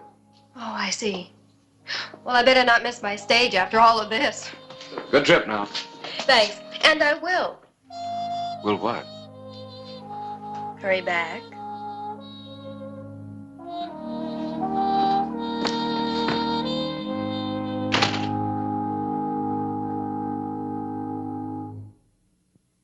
Whistle me up a memory, whistle me back where I wanna be. Whistle a tune that'll carry me to Tombstone territory. If your past has run afoul of the law, it's a handy place to be. 'Cause your future's just as good as your draw in Tombstone territory. Whistle me up a memory, whistle me back where I wanna be, to Tombstone territory. Tombstone, Arizona Territory.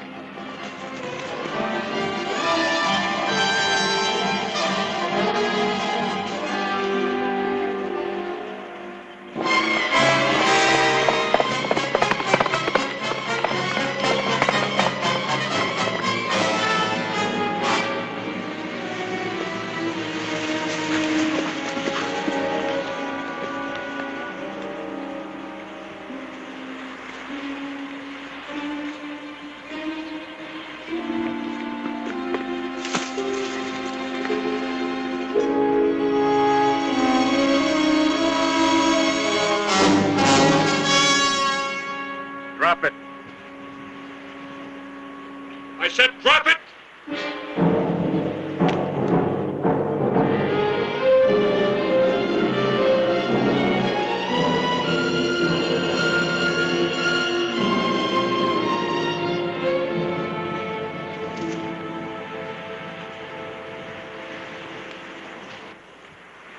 Mighty tricky of you, Sheriff.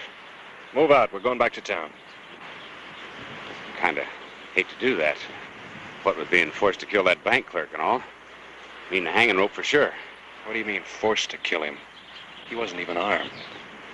Let's go. If you say so. You're the boss, Sheriff.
Lady, Pa's been shot.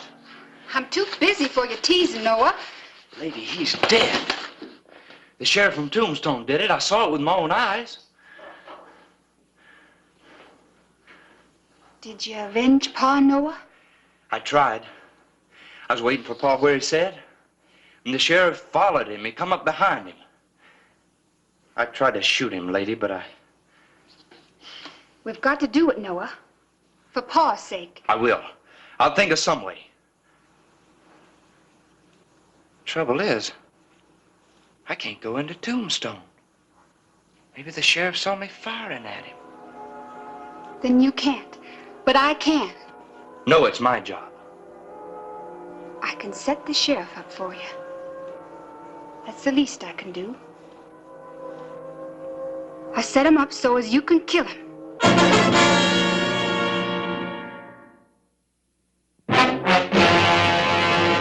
An actual account from the pages of my newspaper, the Tombstone Epitaph. This is the way it happened. In the town too tough to die. Tombstone territory.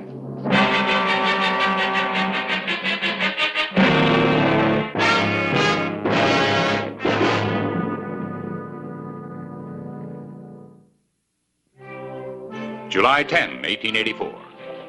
A stranger arrived in Tombstone on foot. Lady Bell, Jonas Bell's daughter. The girl was young, pretty, and a killer's accomplice. Begging your pardon, mister. Where'll I find the sheriff? Don't you see the sign? Oh, never did learn to read much. Evidently. Thank you kindly. No, I didn't see who was doing the shooting. But there are two members of the Bell family left, Jonah's son and daughter. I got a hunch it was one of them. Well, if it was one of them, I have a feeling you'll never see them again. They've never come into Tombstone in the past. I doubt very much that... Come in. You the sheriff? Yes, ma'am. May I help you? Hope so. I'm Lady Bell, Jonas' girl. This is Harris Clyburn, the editor of the newspaper. How do you do? Hello, Miss Bell. Sit down, Miss Bell. Thank you kindly. Now, what can I do for you? Well, I don't rightly know, but with Pa dead and Noah run off, I'm all alone. I need someone to look after me. And, since you killed Pa, I kind of figure you're responsible for me.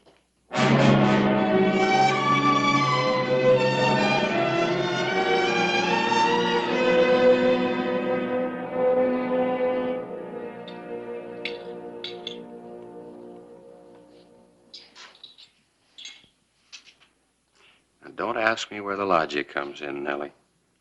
That shouldn't be any problem for you. Somebody's got to take care of her. And it might as well be me, and I hope you. Sure, I could use somebody to clean up, but I don't know, Clay. How's some of my boarders going to feel, having the daughter of Jonas Bell around? Now, Nellie, there's a reason why you're one of the best-liked women in Tombstone. You do things for other people, regardless. Thank you, Clay. Morning, Sheriff. Jed? Yeah. I should have figured it out myself. I just heard that you're Jonas Bell's daughter. Yes, sir. And what are you doing here? You know what your father did. You know what this town thinks of the name of Bell. Don't blame the girl, Jed. Jonas Bell murdered my brother, shot him in the back. And I blame her and her whole family. Now you get out of here, because we don't need anybody to remind us of Jonas Bell. He was an animal and a killer. Don't you say that about him. You hear me? You take it back. You hear me? Now leave her alone and get out. You side with her, Hollister, and you'll regret it. Now you tell her the truth. Nobody wants her here. I do. Out.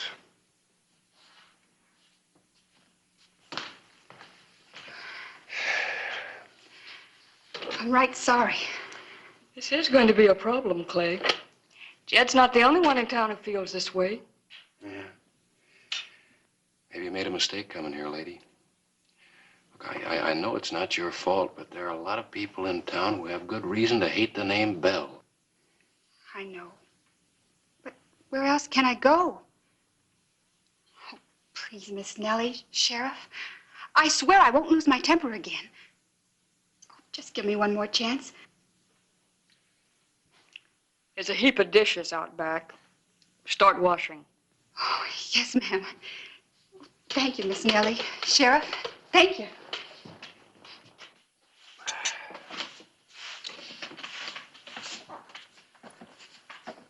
Well, what do you think of her, Nellie? How's she working out? She's a willing enough worker, I'll say that. Matter of fact, she's starting to make some friends. She's trying hard to be accepted. And I understand she was pricing hats at the general store. She wants to be just like every other respectable woman in Tombstone. Oh, who could have ever predicted it? Lady wearing a hat. Looks like her name fits her just right. At least from what we've seen.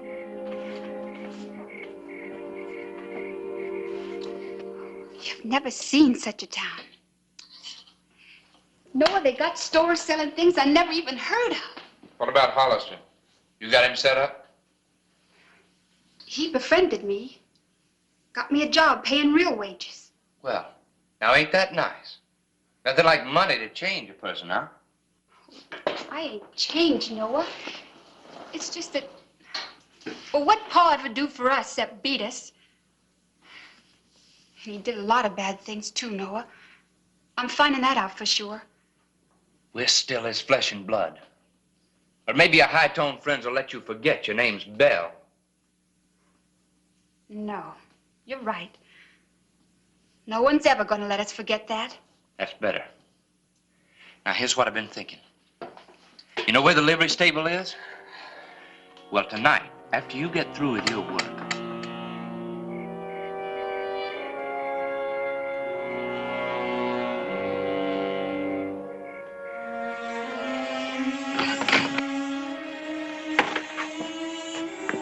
Evening, Sheriff. Lady? It's a nice night, isn't it? Air smells so sweet. Yeah, I hadn't noticed it, but now that you mention it, it does. It's elegant night for a walk. I hear there's a new colt down by the livery stable. Well, it's kind of late for you to be walking all that way alone. Oh, I don't mind. I think I'll just walk along with you. All right, Sheriff.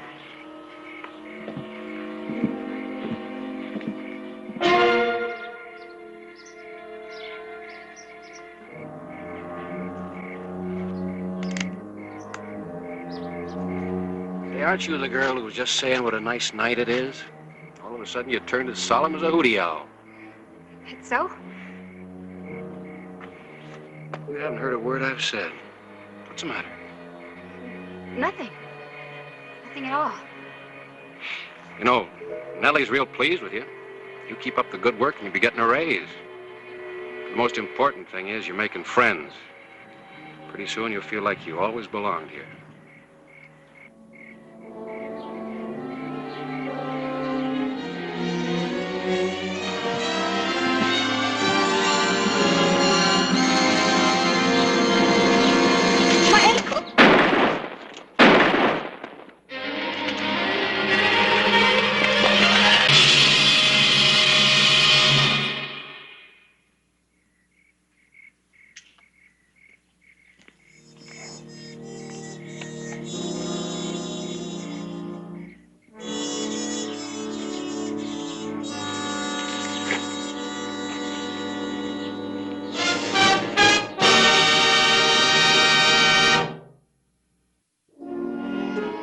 July 15, 1884. While Clay Hollister was walking with Lady Bell, a shot had been fired. Two questions had to be answered. Who was the gunman and which was the target? The sheriff or Jonas Bell's daughter? You accusing me, Sheriff? No, I'm not accusing you. I'm just asking questions. It's quite a temper you've got, Jed. So, I have a right to my own temper. There's no law against that. No? Unless it moves you to take a shot at a girl because her father killed your brother. I give you my word, Clay. I don't know anything about it. All right, Jed, thanks.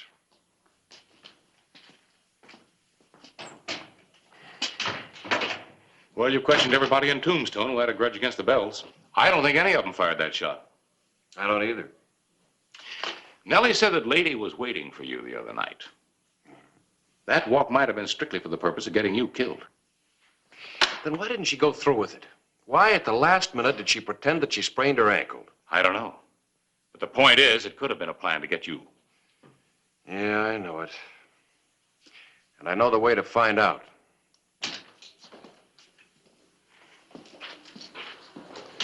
Morning. How's your ankle? Good as new, Sheriff.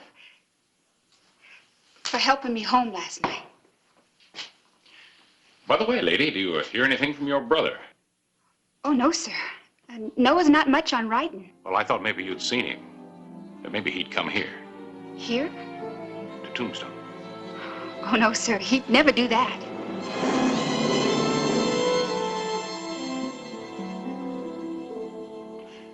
Well, I've got to be getting back to work. Yeah.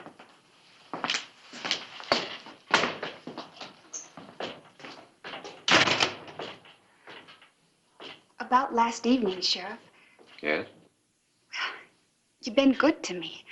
I never had a friend before. That why you changed your mind about letting Noah shoot me? No, it wasn't Noah. That shot was meant for me. Well, Nellie's waiting.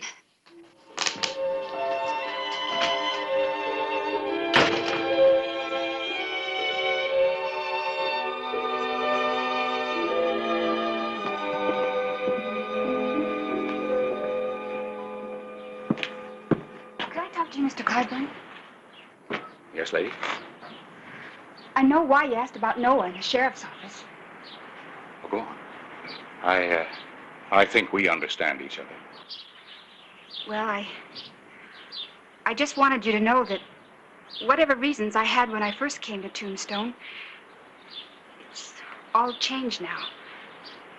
I'd like to stay in Tombstone, and I'd like to keep my friends here. Including Clay Hollister? Mainly Clay Hollister. I'd rather die than do anything to hurt him. Well, I just wanted you to know that. I believe you, lady.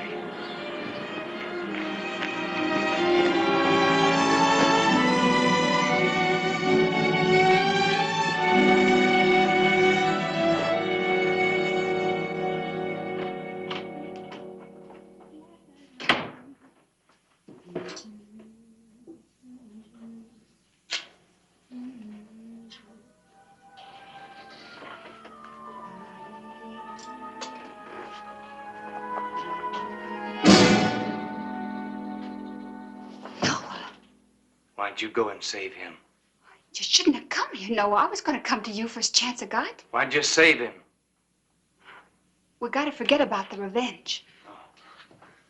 I see. Just like that, and it's all forgotten, huh? Listen to me, Noah. Clay Hollister's a good man.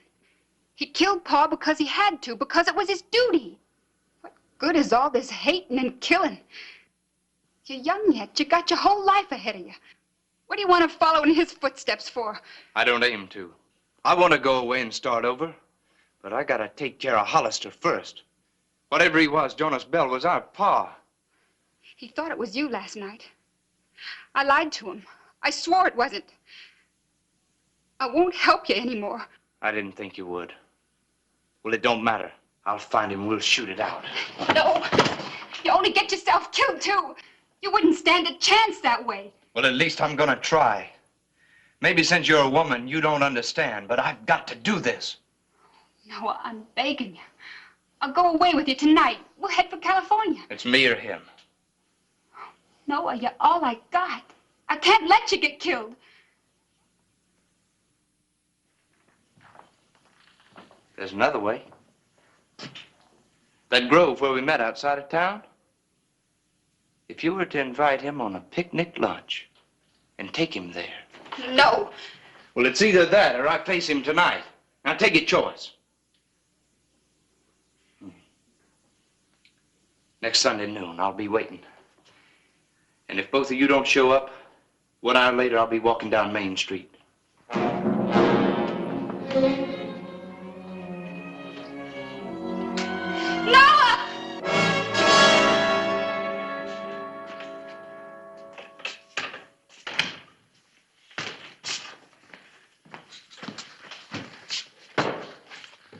Well, thanks, Clay. But you shouldn't have. I don't think it'd become you. It's a man of the world, editor. What do you think of that? The New York hat? Yeah, well, a rancher was going to buy it for his wife. I knew that lady had her heart set on it, so... It's nice. I guess.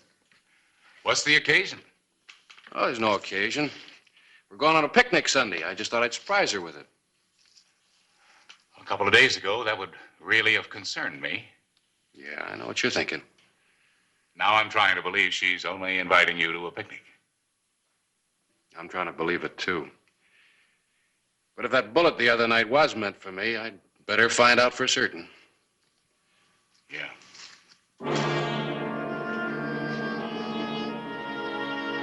Can't go to a picnic without being fancied up a little. There, take a look. That dress fits you as well as it fits me. You're about as pretty as a picture. You in love with Clay? That's just plain silly. Why not? You've every right. You have yourself fun today. You hear me? Sometimes that isn't easy, Nellie. Maybe you'd better tell me why not. Have you forgotten what my last name is? It's Bell. No, I haven't. And Bell won't always be your last name. Besides, you've made friends for what you are, not who you were.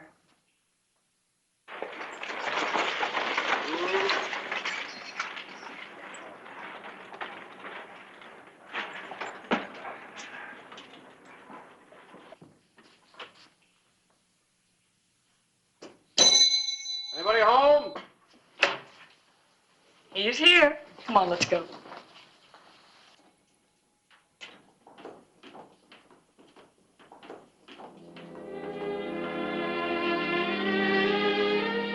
Good morning, Clay. Morning, Nellie.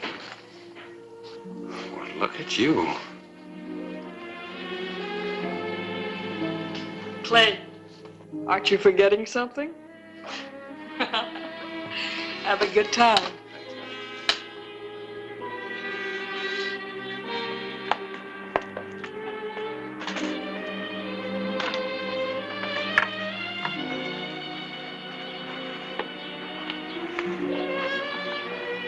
Got a surprise for you. Well, wait till later.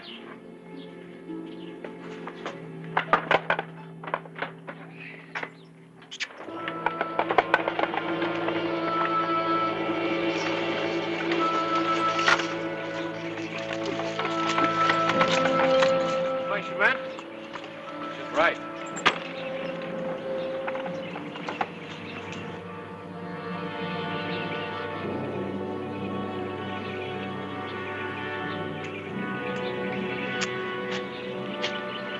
Looks like we got it all to ourselves.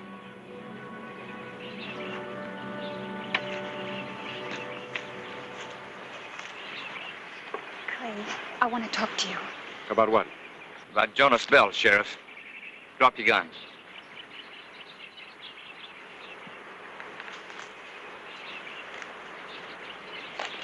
Right on time. Good job, lady. What'd you expect, Sheriff? She's a Bell, ain't she? Same as me? Same as the man you killed? Now start walking. Straight towards the water.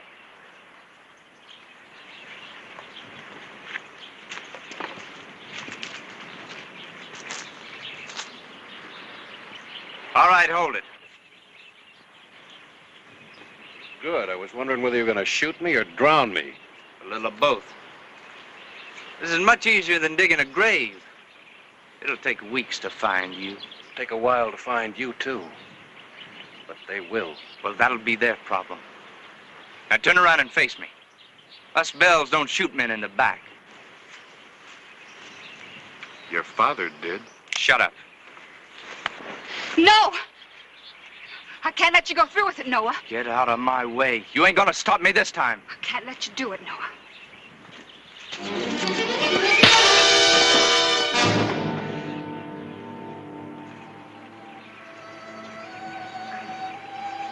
I want you to know I was in on this too, Clay. The Bells are through with killing and trouble. Finally through.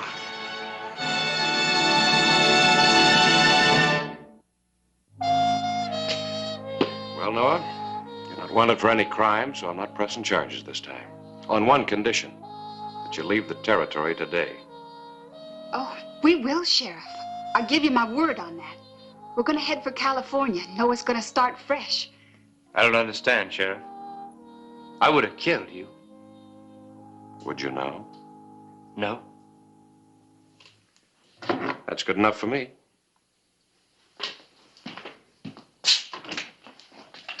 Thank you, Sheriff. Lady, you know, you don't have to go. You've got a lot of friends in town, friends who'd like you to stay. I can't, Clay. No one needs me. But maybe we'll be back someday. You've made up your mind? Oh, I've got something for you.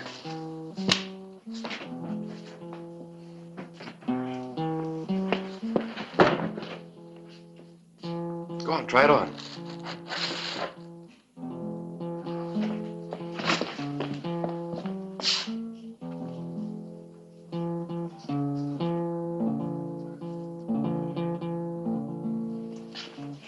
You know something? I really feel like a lady. Why not? You are one. Hey, the stage is here. I'll be right there.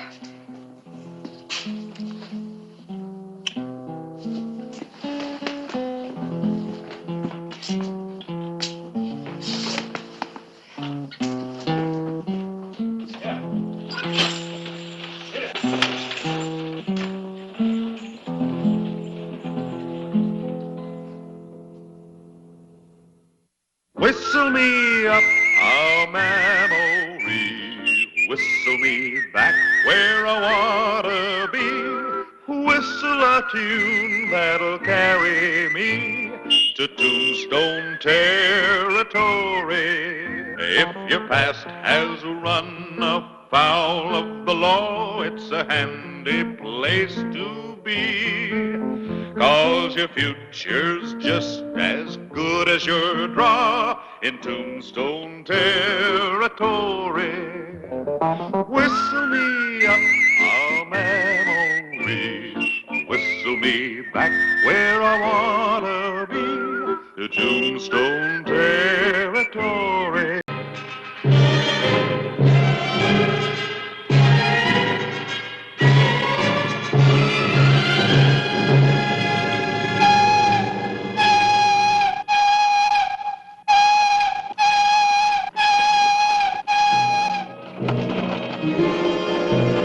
Tombstone, Arizona Territory. 2 weeks later, June 29, 1882.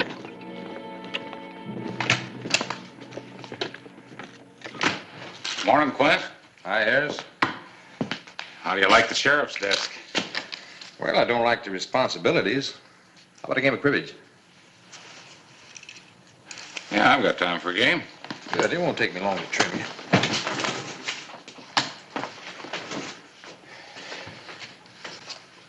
My deal.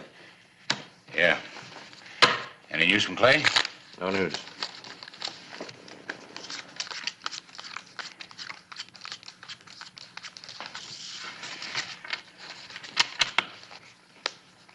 My crib.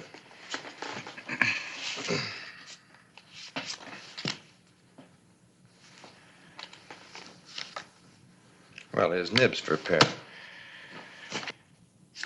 8. 16 for 2 more. 17. 18, 2 more for the pair of aces.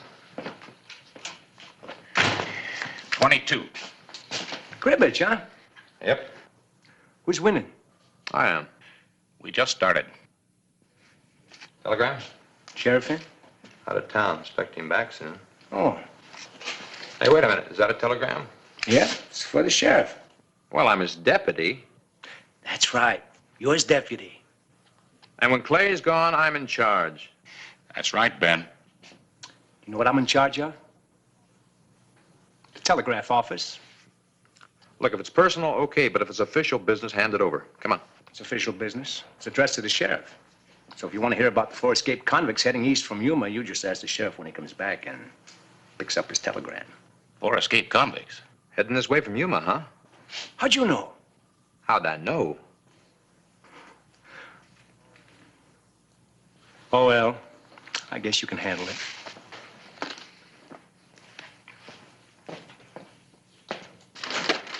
And Ben and his practical jokes. Pretty grim joke. 4 escaped convicts? Yeah. I wonder what the odds are that... No, it's impossible. What? I was wondering what the odds are that Clay, riding down alone from Globe, might run into him. Nah, I wouldn't book those odds. Look. Aces and eights. Dead man's hand.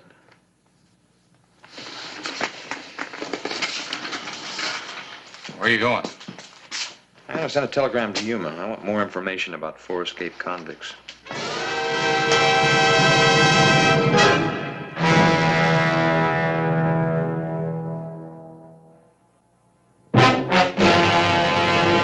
An actual account from the pages of my newspaper, the Tombstone Epitaph. This is the way it happened, in the town too tough to die. Tombstone territory.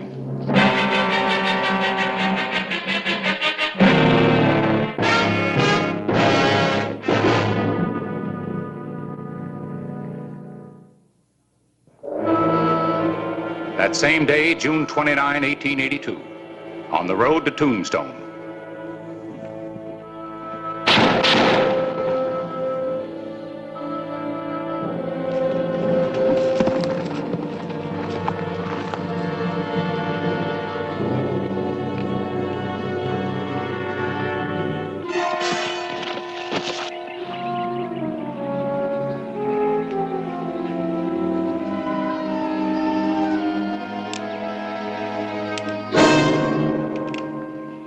On your feet, drop your guns. Looks like we caught ourselves a lawman. Maybe, maybe not.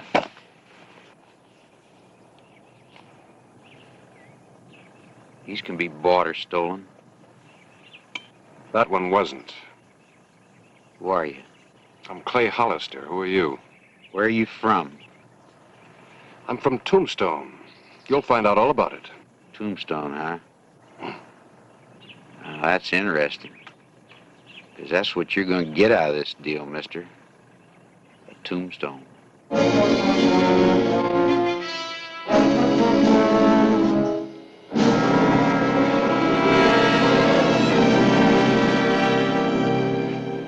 You did a good job on him, mister. He was dead when I got here, and you know it. Yeah, sure. Well, check my guns.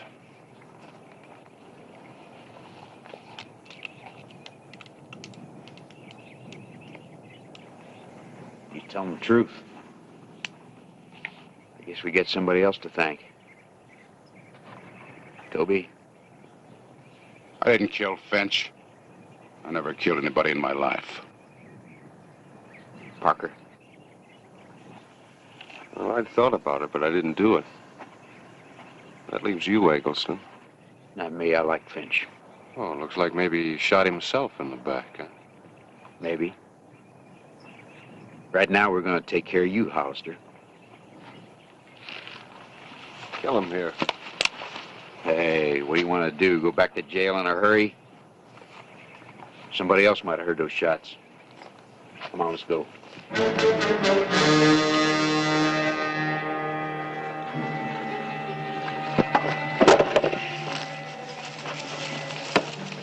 What happened to Carlson? You a friend of yours? That's right. Well, he had quite a place here, stacked with provision, a fortune in silver. Murder was a habit with Finch.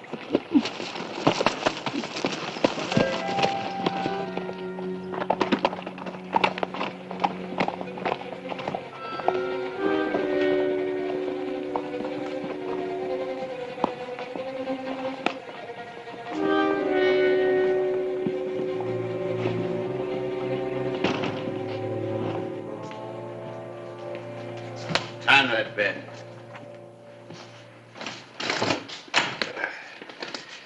You do everything they tell you to, Toby? Shut your mouth. What'll you do if I don't? Kill me? Hold it, Toby. He's needling you. Yeah?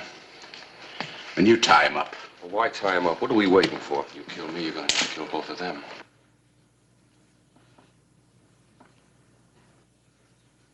What do you mean? If they get captured, they'll testify against you, and you'll hang for murder.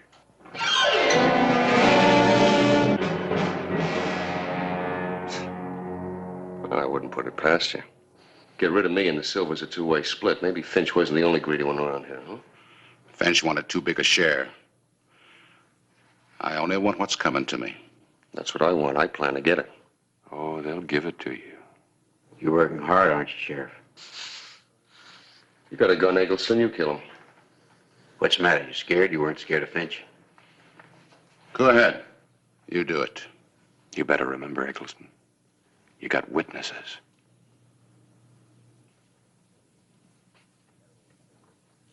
I got a way to settle this.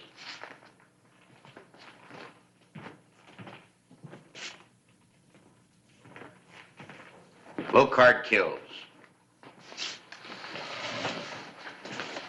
I'll settle for that. Yeah. Then Lady Luck killed him. I can tell you right now who's going to lose. And Lady Luck won't have anything to do with it.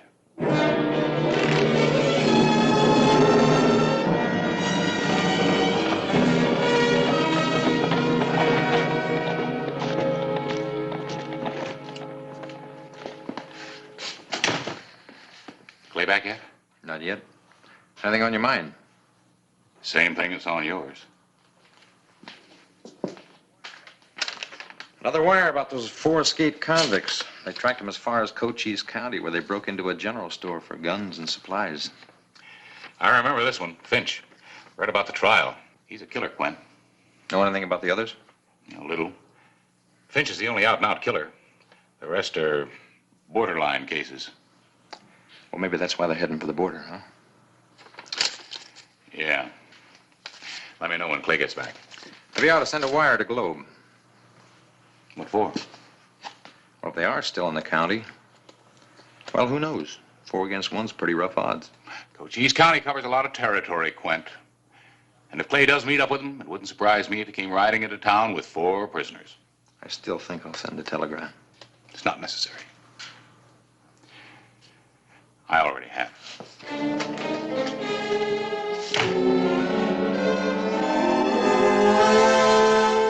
All right. Low card kills.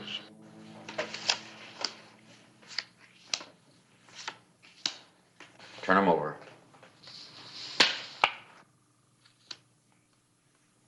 King.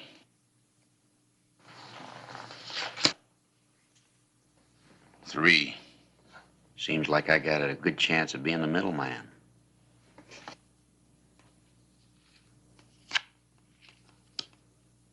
9. Looks like you're elected, Toby.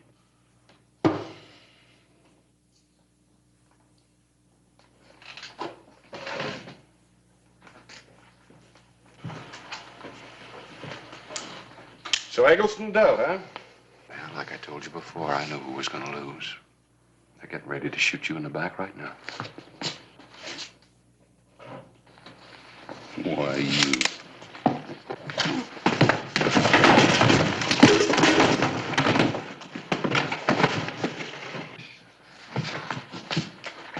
All right, Toby. Now. You dealt. Why didn't we cut?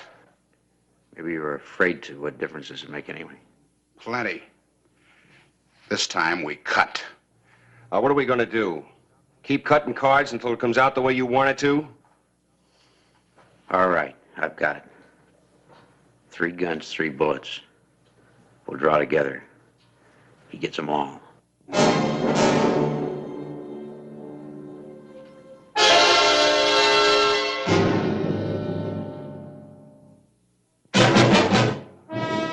June 29, 1882. Mid-morning in Tombstone. Clay Hollister was several hours overdue.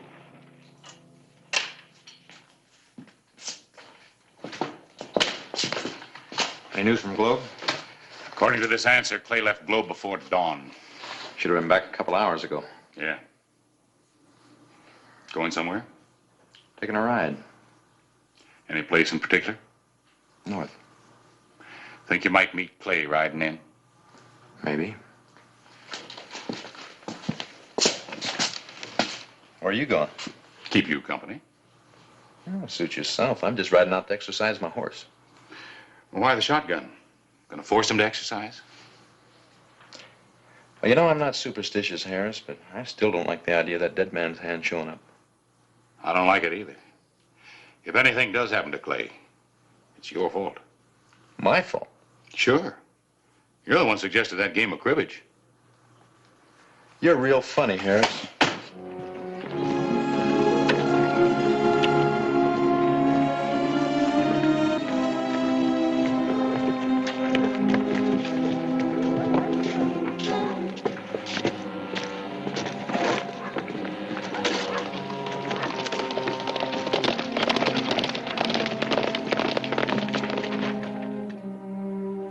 We'll draw at the count of 3.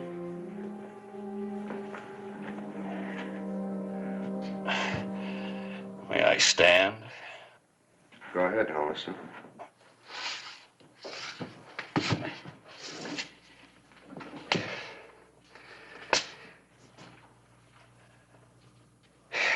Well, at least I got one consolation. Finch's killer will make sure that the other 2 of you keep me company. Of course, whoever the other 2 of you are, you could stay alive if you turned the killer over to me. You could be in Mexico with the silver by the time I could follow you. Start counting. Hollister, you just give me an idea.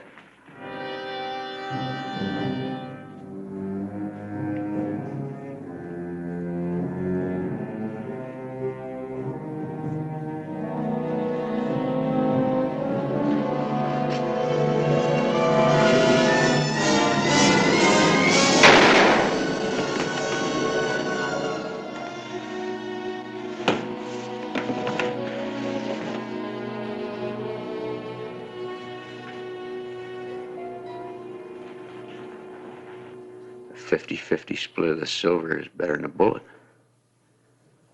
Toby killed Finch. We killed Toby in self-defense. That puts us in the clear. Yeah, once we get rid of the witness. Killing me isn't going to save you from a bullet in the back. He can trust me. Sure he can. Just as much as you can trust him. I'm the only one that knows his country, Parker. You're never going to see Mexico without me. You have to trust me. What about it? What about him? Well, we'll take care of our friend, accidental-like. Outside.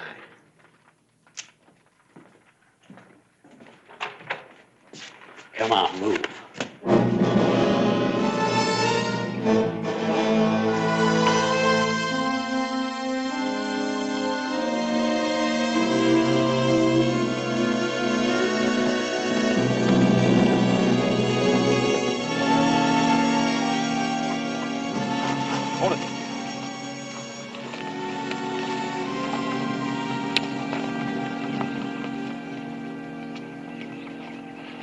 Ground's all churned up.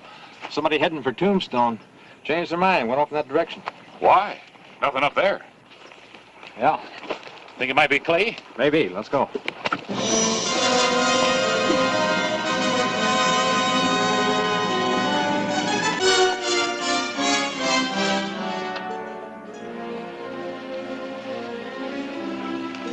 Well, let's dump him in the mine. Later. You know how to set off an explosion? There's nothing to it. As long as you get clear before the dynamite goes off. There's nothing worse than being buried under tons of earth. Well, take your time. Maybe you can think of something worse. I'm in no rush. But we are. You stay here. Sure. Sure, you stay here while he runs off with the silver.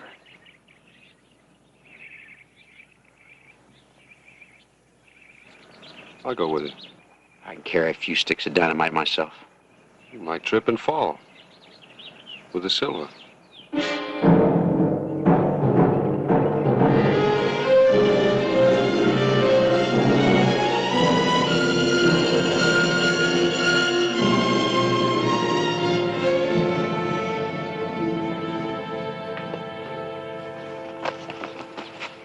It's him, all right. Finch.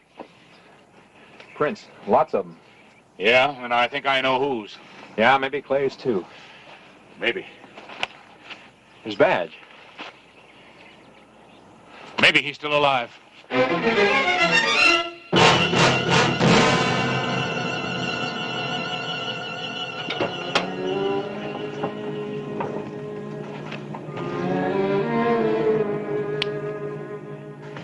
Here it is. You wanted to come, you carry it. Keep your eye on Hollister while I find some fuses. If you can trust me that far.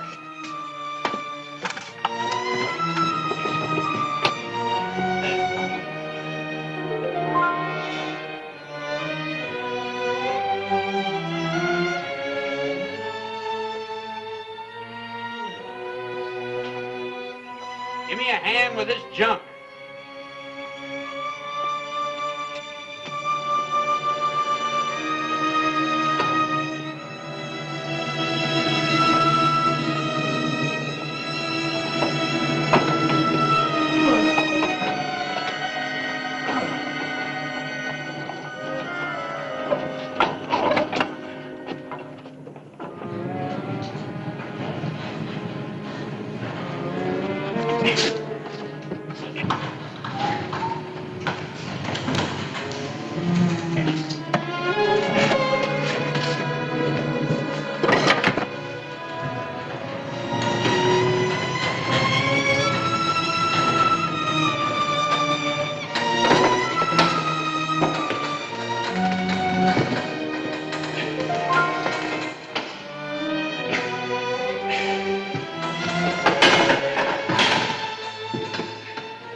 These are too short. We'll just tie a couple of them together. Too many knots. Put out the fuse.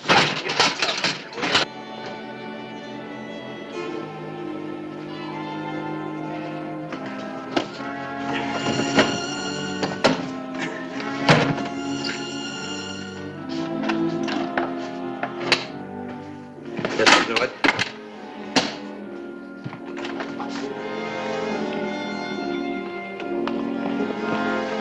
Inside the body.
Well, you got here just in time.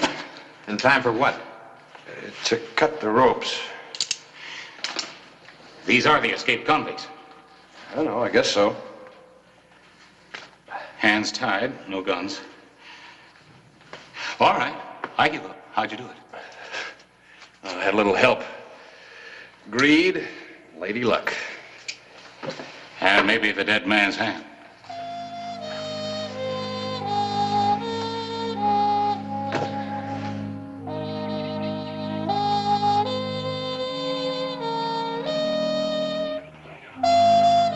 got it.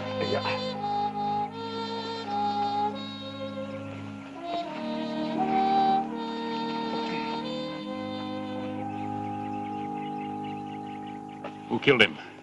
I don't know. I guess the Lucky Mule mine wasn't very lucky for anybody. No, destroyed all of them, including Eggleston here. Say, Quint. Yeah? What were you doing riding around out here? Who's minding the office? The office? Where you just rode out to? I'll be hanged if I'm going to worry about him next time. I never did. I was just out exercising my horse.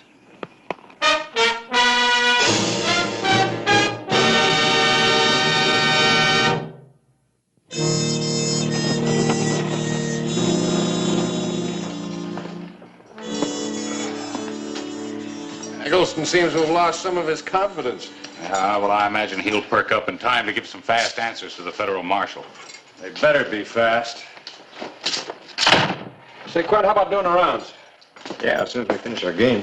Harris? All right, why not? Day's shot anyway. Well, I'm ahead. I've pegged 6 points. Yeah, I know. And you haven't pegged any. I know. Say, you're not using that same old deck, are you? Yeah, why not? Well, that's the one that gave you the aces and eights, the dead man's hand. There might be another one in there. Say, Quint, if you don't mind, I do have a paper to get out tomorrow. Yeah. I got my responsibilities, too. You wouldn't be superstitious, would you? Superstitious? Of course not.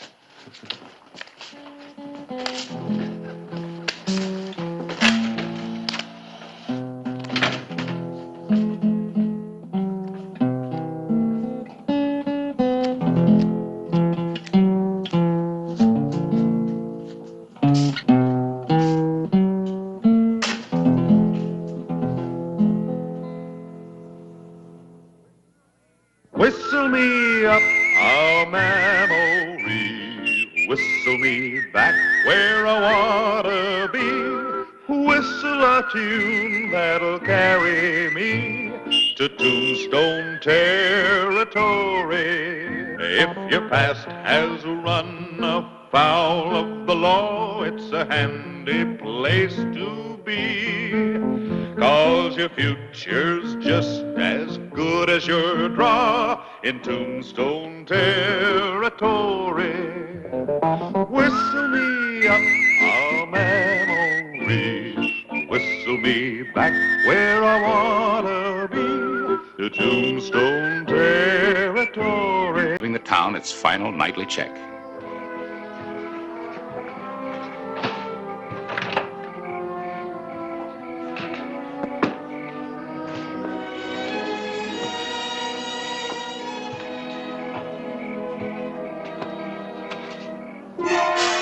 There. It's me, Sheriff. Adam Kirby. You kind of scared me. Till I saw who it was. What's the matter, Adam? Somebody after you? Man never knows who might have it in for him, Sheriff. Well, I think I'll turn in. Night, Sheriff. Oh, Adam, you got a place to stay? Best place in town.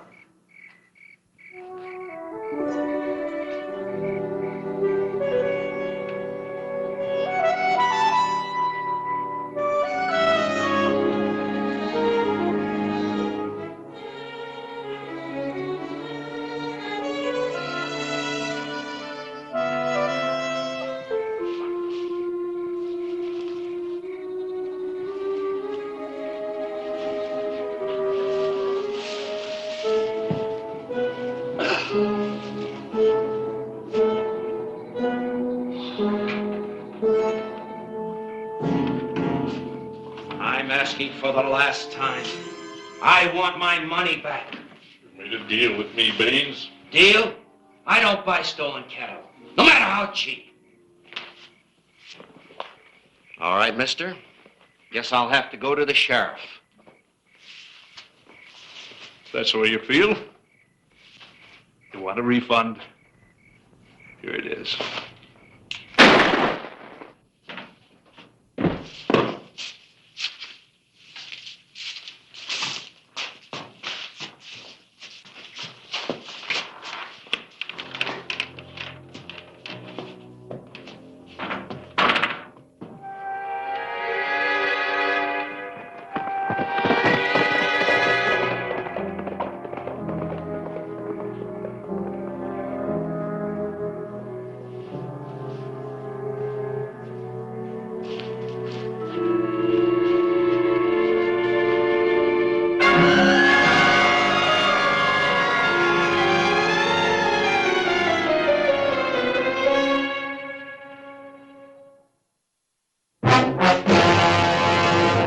An actual account from the pages of my newspaper, the Tombstone Epitaph. This is the way it happened in the town too tough to die. Tombstone territory.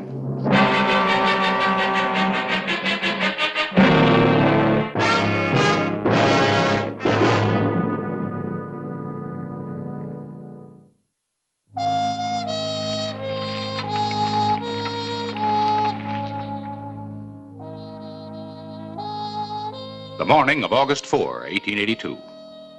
A murder had been committed in Tombstone, and there were no witnesses, no clues. Hello, Harris. Morning, Clay. Hear you had a killing last night.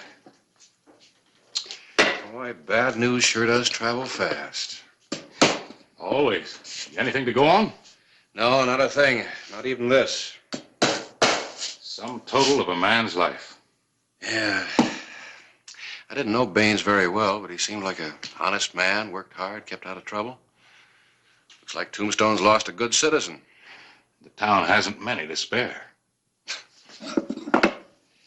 You know, editor, you're getting to be a cynic. Where are you going? See if I can check up on Baines' movement last night. Mind if I tag along? Sounds like a story. Yeah, the same old story.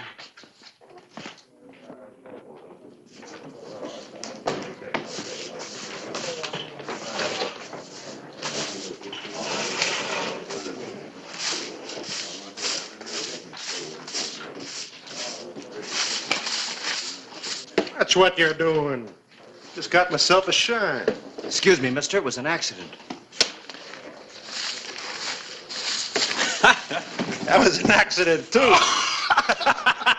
Now you got something to clean up. Think you're smart, don't you? Clean a floor, I'll clean it up with you. You ought to show more respect. That's no way to treat a real He-Man. He-Man? No, you're wrong. Adam here, why, he's done all kinds of things. Come on, Adam, tell us a story about gold hunting in California. Let me alone, will you?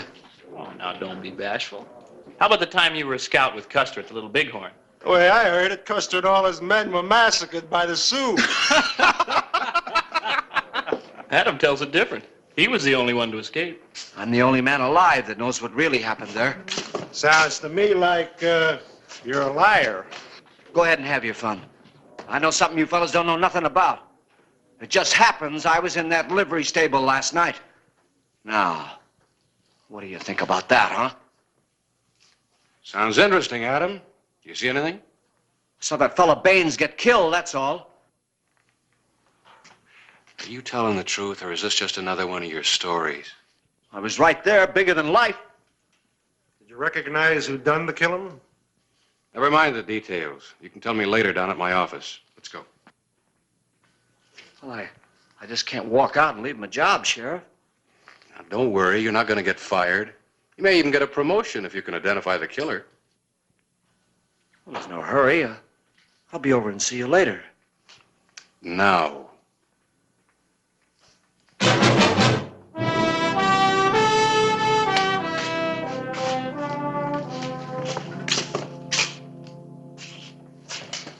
And this fella pulled out a gun and shot Baines. That's all there was to it. Did you get a look at the killer's face? It was kind of dark. He had his back to me.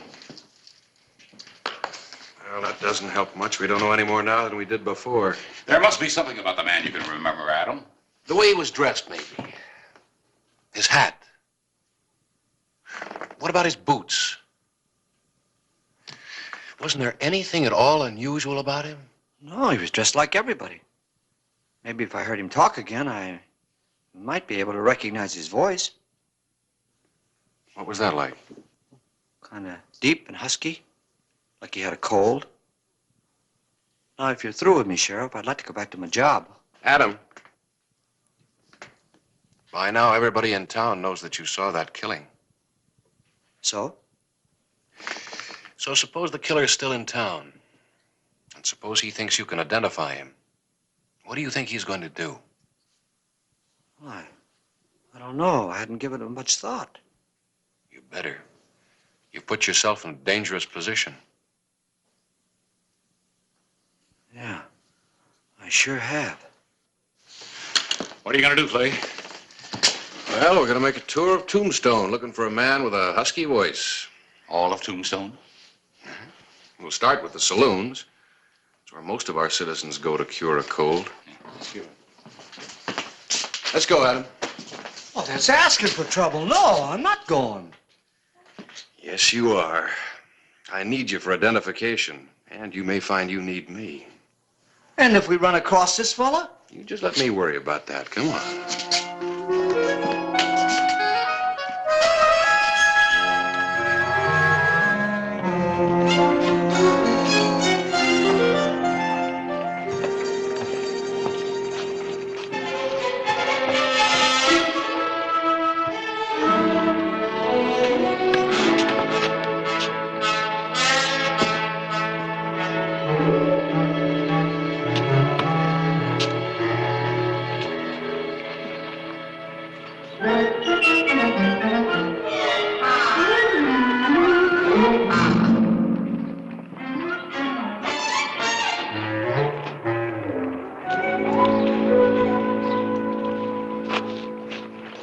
That man over there.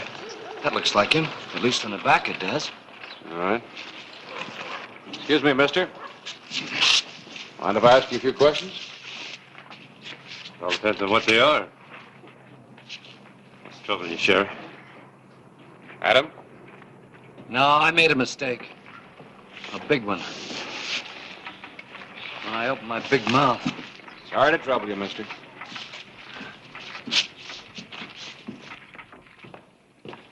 We've been up and down every street and in and out of every hotel and saloon in Tombstone. Well, at least we met a lot of nice people we've never known before. Maybe the killer left town. Could be. Frankly, I can't think of any other place to look. As always, Charleston. Charleston. It's only a couple of hours' ride from here. If I remember correctly, that community doesn't take too easily to the law, especially the sheriff of Tombstone. Well, listen. Oh, just a minute, fellas. As far as...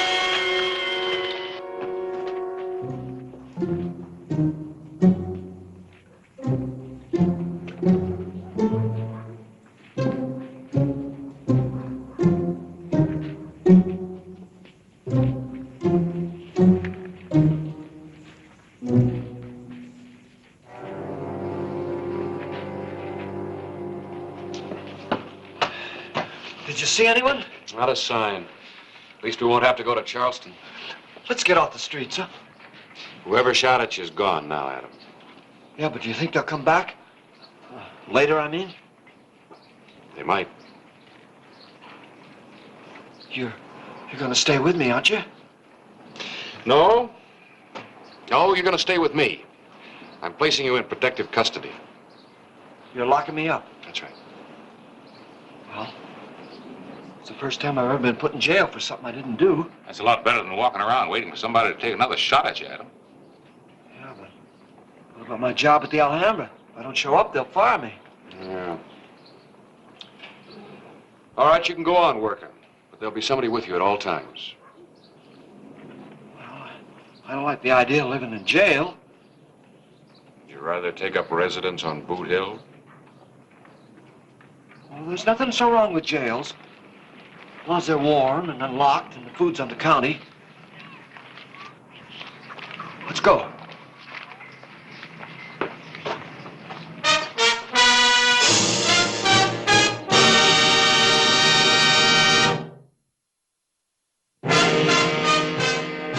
August 6, 1882. A hidden gunman had made an attempt on the life of Adam Kirby, Clay Hollister's only witness to an unsolved murder. And to date, the killer's identity was still unknown. Morning, Clay. Harris. Say, how's your witness? Oh, boy, he is really living high at the county's expense. And at mine, I might add. In the past 2 days, he has taken up soap, T-bone steaks, and borrowed $6 from me. Line of duty, lawman. Oh, boy. At least Adam's enjoying it. He's the main attraction in there. Well, you can't blame him. Not really. It's probably the first time anyone's paid attention to him in years. And he's taken full advantage of it. How long do you plan to keep him in custody? Ooh, just till he's safe. Well, how do you know the killer's still here? He might be in New Mexico by now. Or right across the street. Where are you headed for? Gotta go relieve my deputy. He's wet nursing Adam. Well, let me know if there's any change. Yeah. Nurse.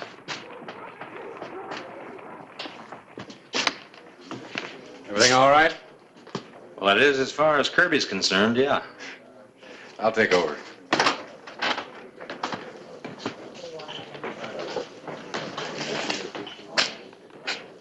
Well, Sheriff Hollister, I want you to meet some friends of mine. Ed Sims, Charlie Howe, Hugh Dawson. We're just having a drink. Come on, won't you join us? No, thanks. I think we better get back to the office. What's the hurry? Nothing's gonna happen to me. That's what I've been saying. Baines's killer was around, he'd have taken another shot at Adam here before now. Maybe. Stop worrying, will you, Hollister? Adam's not scared. Of course I'm not scared. Did I ever tell you about the time I was afoot in Indian country? I had my horse shot out right from underneath me. Some other time, Adam. Sheriff, why don't you leave him here with us? We'll see to it nothing happens to him. Yeah, take care of me, Sheriff.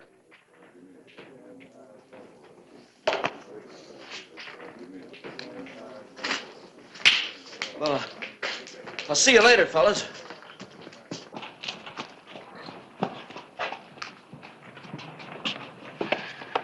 I got a horse for you from the livery stable.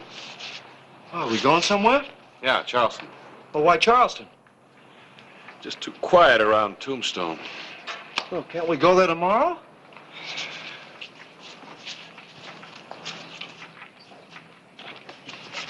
This being in protective custody ain't as much fun as I thought it was gonna be.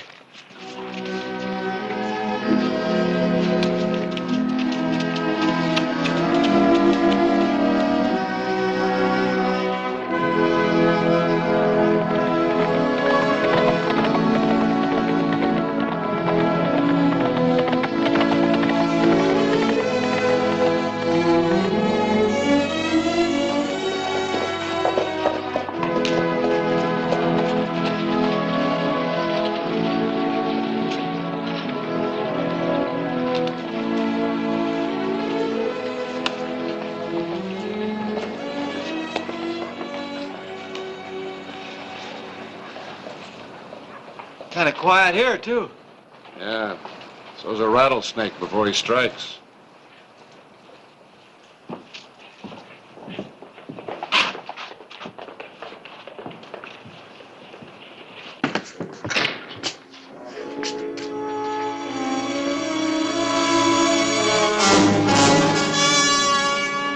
I'll have another. What's the matter? Oh, nothing. Nothing at all. Come on.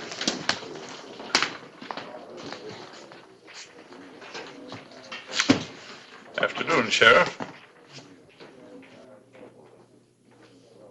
You look a little nervous, mister.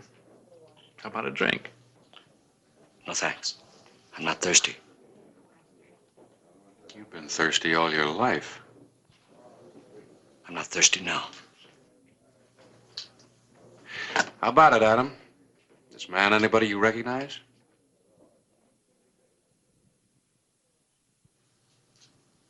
I never saw him in my life before. You're sure you never heard his voice?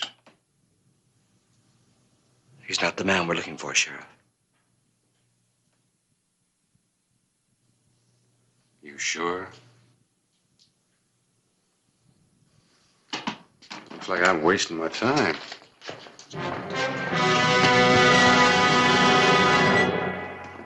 Oh, it's been a long day, Sheriff. I'm tired. I'm going to bed. I'll see you in the morning. Good night. Good idea. Maybe you can get yourself a room over at the hotel. Or you can go back to the straw.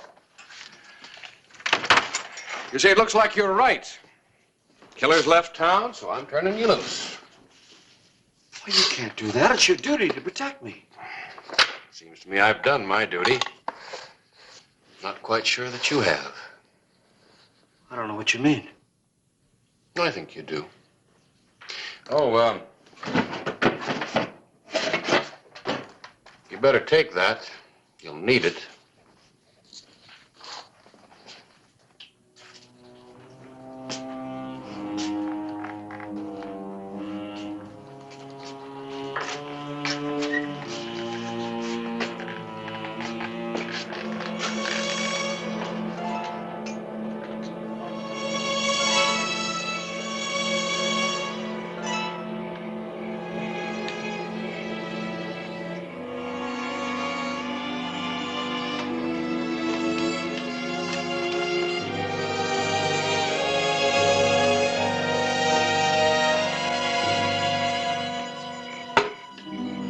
Hello, Adam.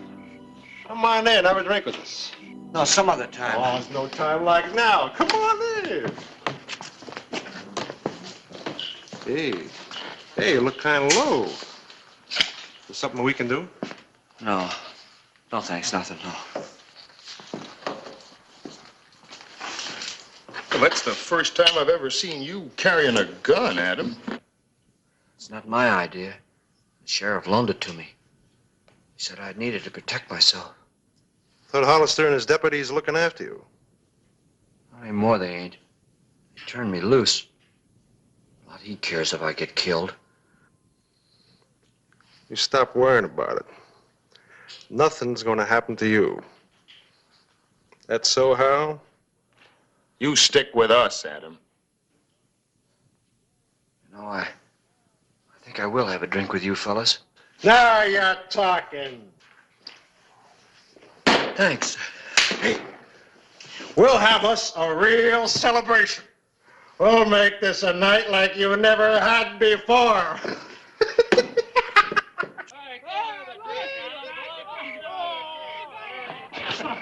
Now, what? Hey, what are you leaving for? We're having a good time. Where are you guys going? You leave at us. Celebrating's just starting. Oh! What, we're gonna have a party? Well, good, let's go, huh? Wonderful. Hey, have you boys, listen, I've been around this town a long time. You seen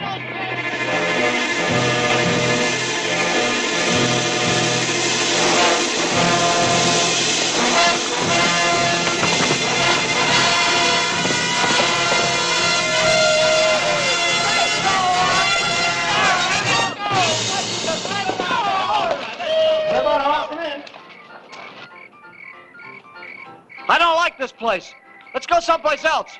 What are you worried about? We're with you, are we? I'm not worried. It's just I don't like it. I've been there before, that's all. Get off. Get off. Get off. Well, listen. There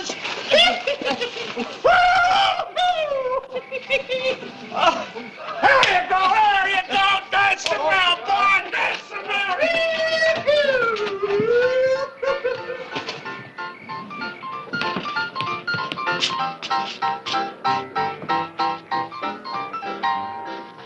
I'll get us a bottle.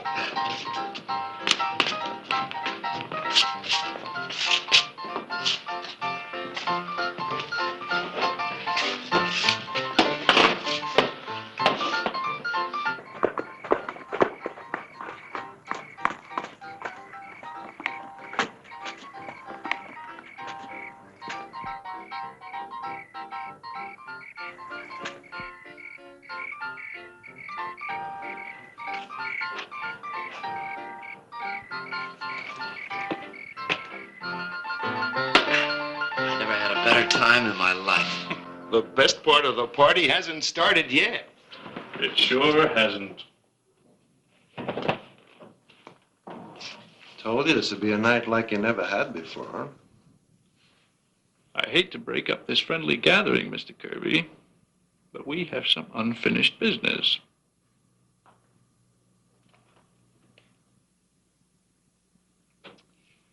Killing you now suits me just as well as later.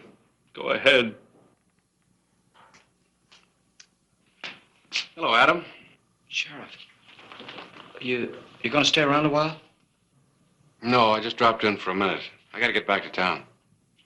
Well, I think I'll go with him. No, you stay with your friends. Unless, of course, you've got something to tell me.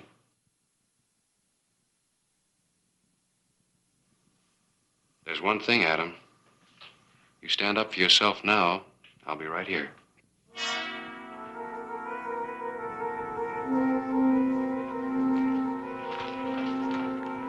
There's the man you're looking for, Sheriff.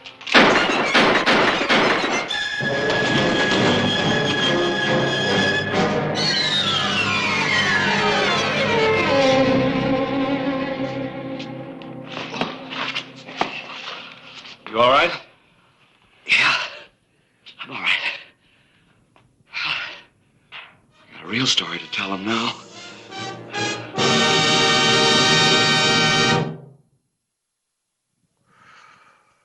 So I said, Clay, There's the man who murdered Baines. Go on and arrest him.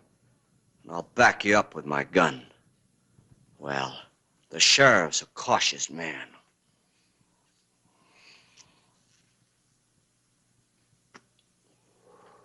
He said, Adam, are you sure that's the man? I said, I'll prove it to you, Sheriff. So I walked right up to this Wallach and I spoke up. And I said, you're a dirty murderer. And then what happened? Well, he just stood there. But I knew he was going to go for his gun. Go on, Adam. Well, stop interrupting me, will you? You confuse me with the facts. Where was I? Wallach was just going for his gun. Oh, yeah. Well, there was a silence. Oh, about 5 seconds. And Wallach started to draw. Well, I pulled my gun and... Oh, go on, Adam. Don't let me interrupt you. I was just telling him about the fight, Sheriff. According to Adam here, why, he practically took care of Wallach and that bunch all by himself. Is that true?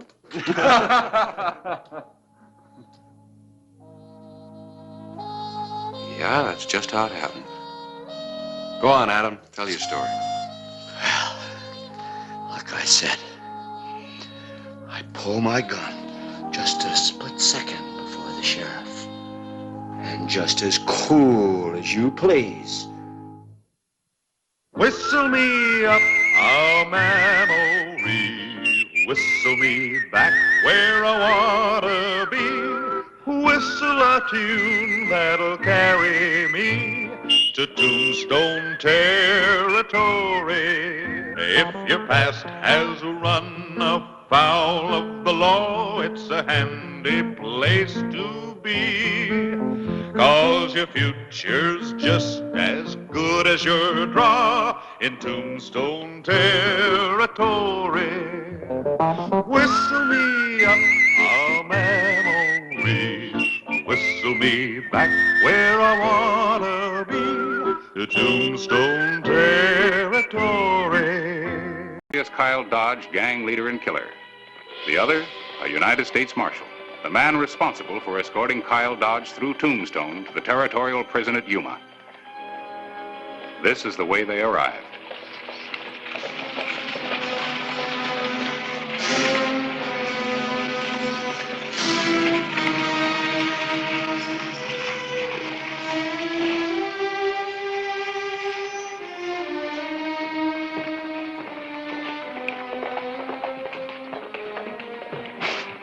$0.25 for breakfast and a nickel tip.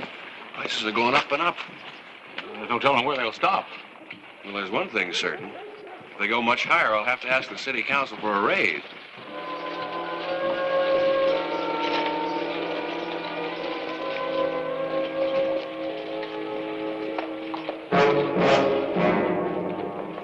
Take it easy, Marshal. I hope you have a nice, strong jail, Sheriff. I was ambushed a couple of miles back. Get Doc Cunningham.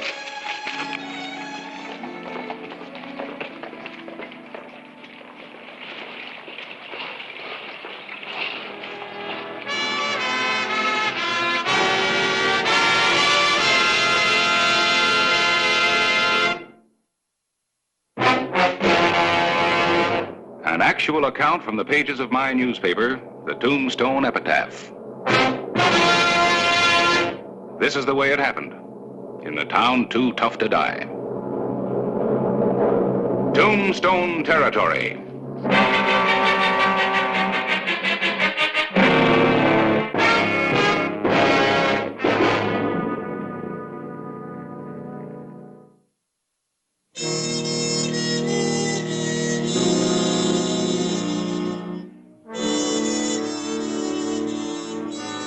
Sheriff Hollister had sent for the Tombstone physician, Doc Cunningham, to aid the dying marshal and his wounded prisoner, Kyle Dodge.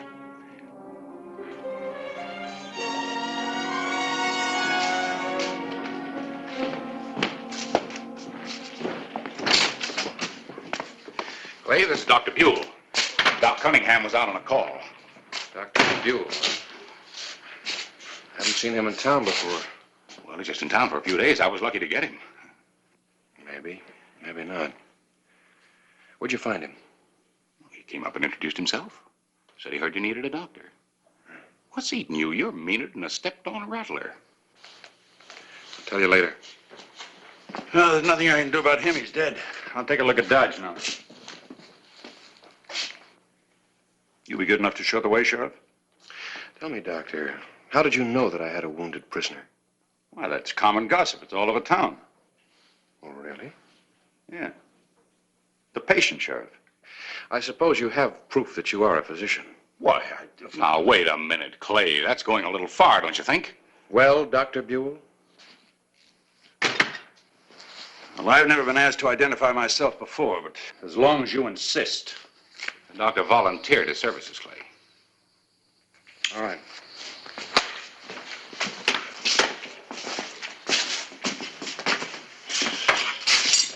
I'll be watching you closely.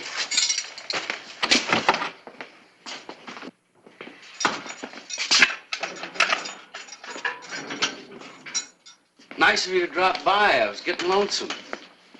Open that shirt. I want to get a look at that shoulder. Sure, Doc. How's the marshal? Your friends did a good job. Always said being a lawman was a dangerous profession. Yeah. Especially when you have to worry about being shot in the back from ambush. It's just a flesh wound. You'll live. For a long time, I hope. There's a nice big cell waiting for you up at Yuma Penitentiary. Talking's one thing. Getting me there's another. You'll get there. That's just your opinion. I got some friends who think differently. The marshal found out the hard way. Well, your friends don't seem to have been much help so far. I got a bad break, that's all. If it hadn't been for an accident, I'd have gotten away during the ambush. What do you mean, an accident? When the marshal was bushwhacked, Dodge here went for his gun. And in the struggle, Dodge got himself shot. Just a minute, Doc. Take your hand out of the bag, real easy. Now move up here.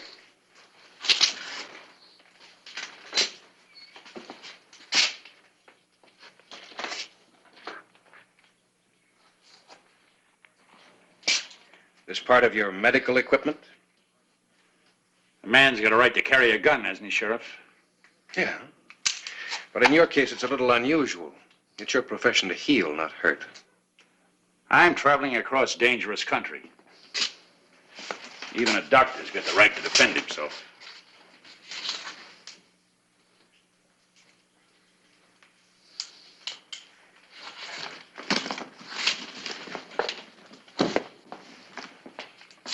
I'll take that back now. Sure. Just send me your bill. I'll make sure you get paid. Thank you. And I'll include the price of 6 bullets with my statement. Good day, gentlemen. Little jumping, aren't you, Hostler? Make sure you lock it up good. Your bird might get out and fly away.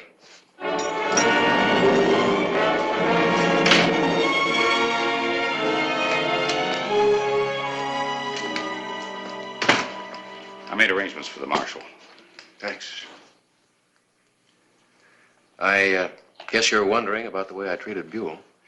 Well, I wouldn't exactly call your attitude normal. While you're out looking for a doc, the marshal was able to tell me a few facts about Kyle Dodge. Well, he's a tough customer, and that's a fact. And he's got a lot of friends out of the same mold. Dodge and his gang have been raiding the small towns in the eastern part of the state. The only one they could capture was Dodge himself. Well, then how many of that gang do you suppose are in Tombstone now? Your guess is as good as mine. And you think Dr. Buell could be one of them? Could be. Dodge seemed pretty confident. Suppose he's counting on those men getting him out? According to the marshal, Dodge is the only one who knows where all the money from the raids is stashed. They've got to try to free him. Yep. They tried it once. They'll make the attempt again. And my deputy's out of town. Well, I need some help. Anything I can do. All right. I gotta go out for a while. You keep an eye on things here. Oh, and lock this door. I want to keep all the friends I've got.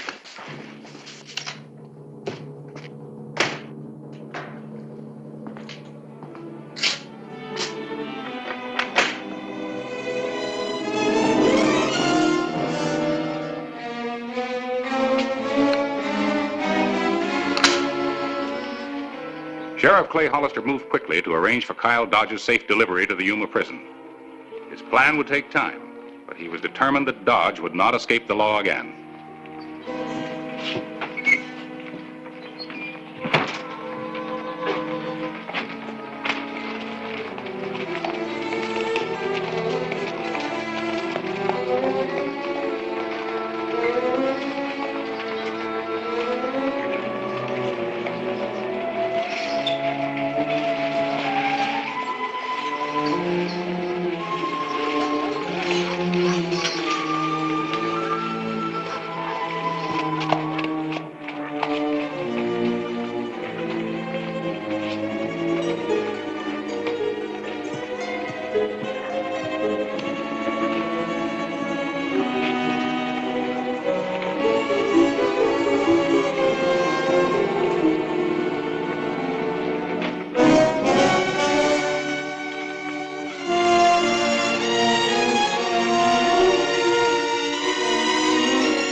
Yeah, it's just a flesh wound, nothing serious.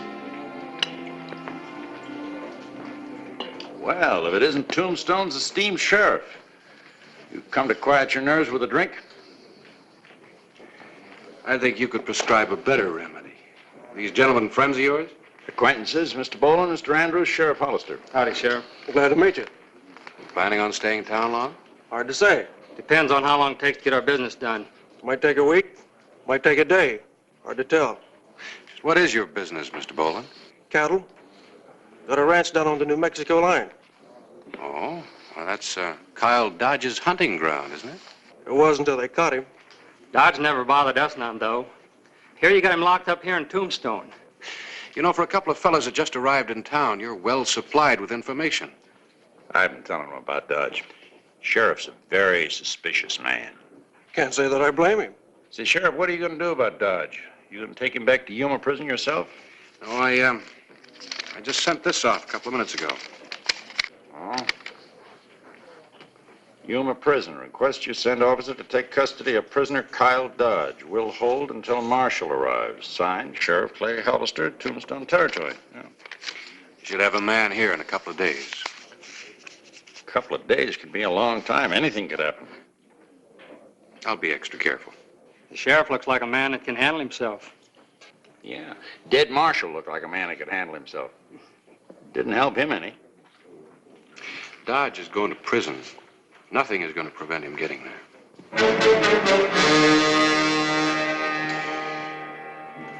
Set him up.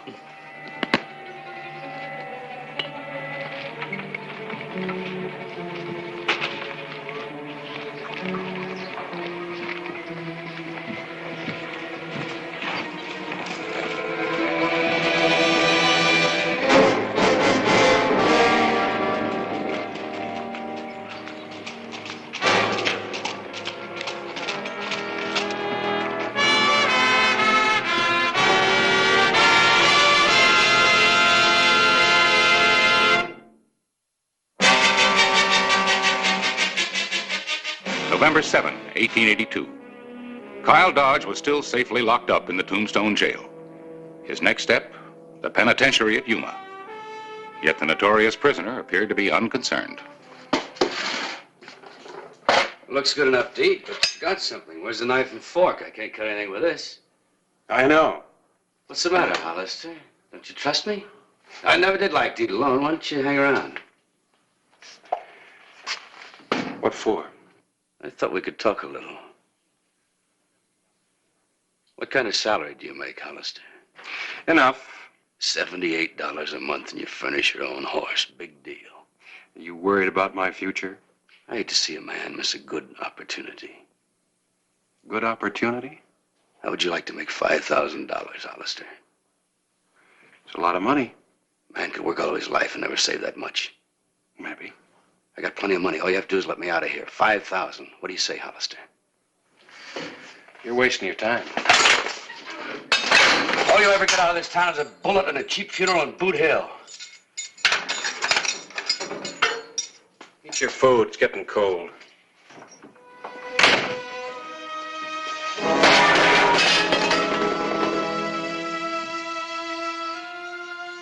Night. As Clay Hollister made his final check of the town, he was doubly alert. He felt certain that Dodge's gang would attempt to release him. They had tried it before, and a U.S. Marshal was dead.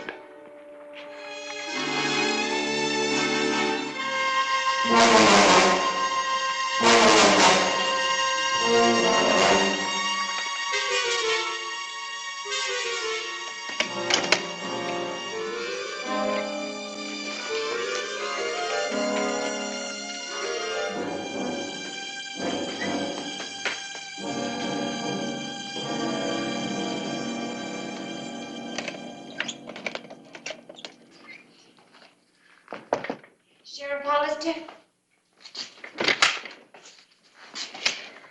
Something I can do for you, ma'am? I'd like to talk to you for a moment, Sheriff.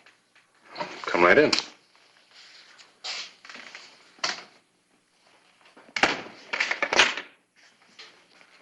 Yes, ma'am?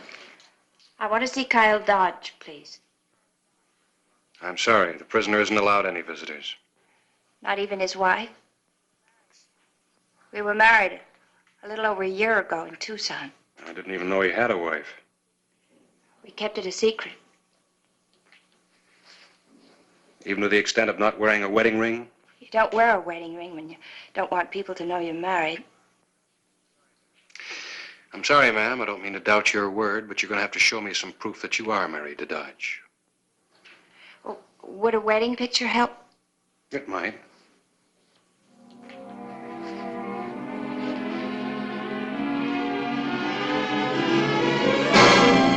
This proof enough for you? I guess so. Put your guns on the desk. Don't do anything we'll both be sorry about, Sheriff.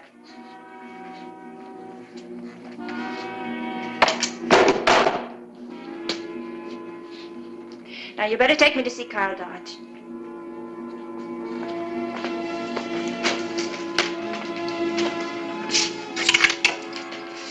After you.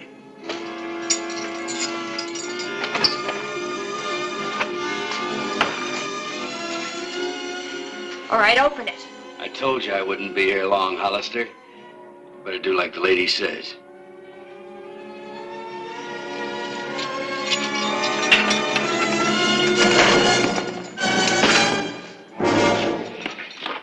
Not this time, boy. You better go back into my office and discuss this a little further.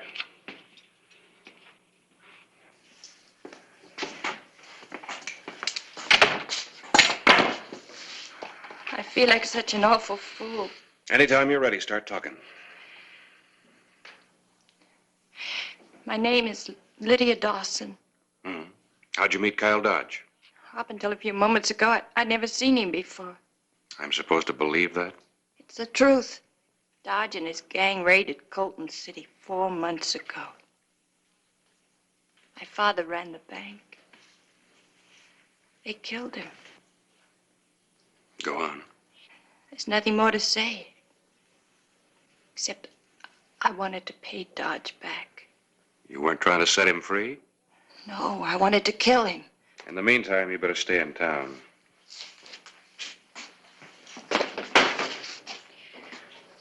I'm staying at the hotel.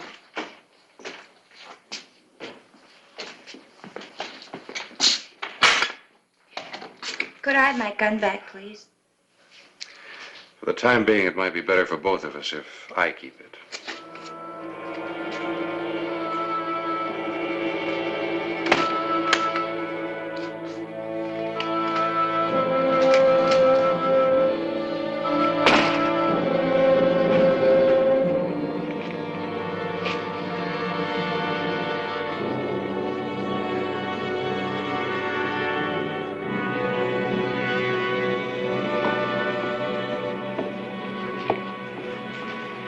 Dawson? Good morning, Sheriff. How long have you known Dr. Buell? For quite a while. He's from my hometown. Oh? Why? Just curious. Could I have my gun back now? I'm sorry, Miss Dawson. I haven't heard from Colton City yet. You will, Sheriff.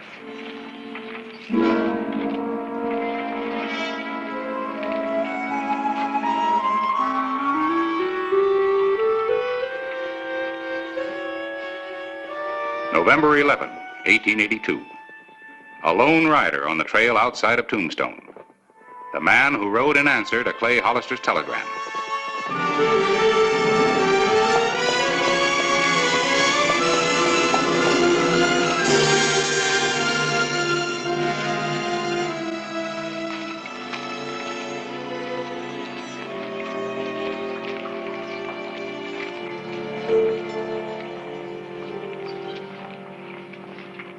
Sheriff Hollister? That's right.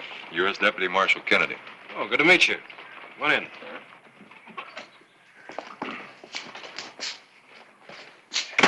You didn't waste any time getting here. Well, the quicker we get Dodge to Yuma, the better. This is Harris Clyburn, the editor of the Epitaph. Hello, Marshal. How do you do? You got any credentials on you? Oh.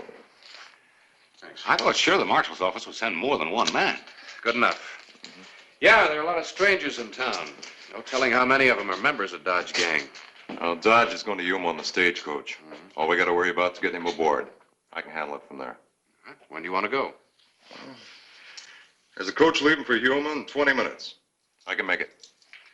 I'll get him. Need some help? No, thanks.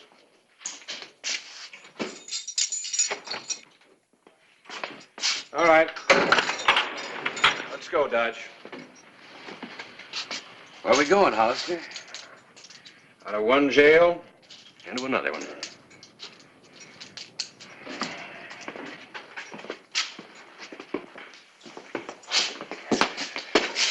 I'll turn him over to you at the stagecoach. Sure. You'll never make it, Hollister. Two of you won't be enough. Or maybe three of us will shorten the odds some.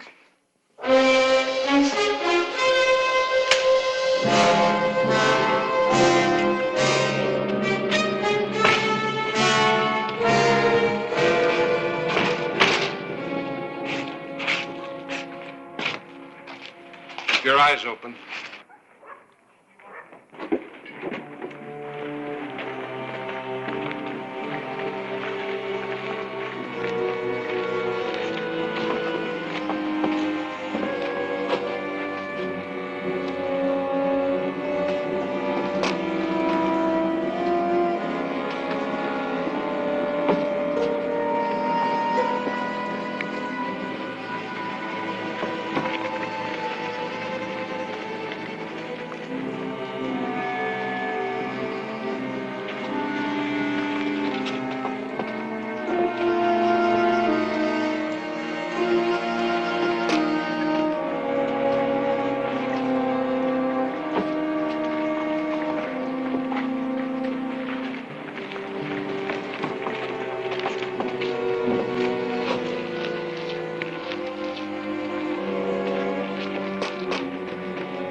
Like you've got some company to see you off. Harris, cover Buell and the girl.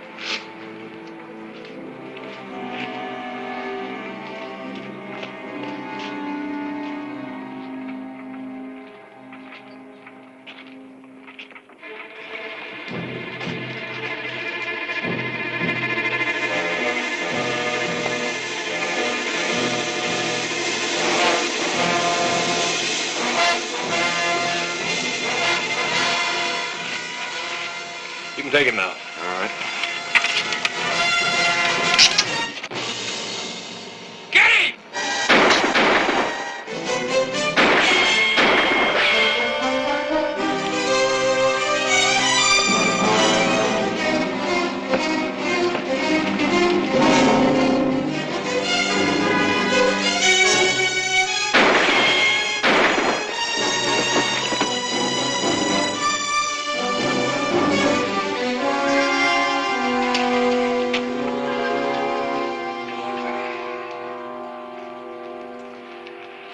Dodge, looks like you're not going to be lonely in prison. Your friend here can keep you company.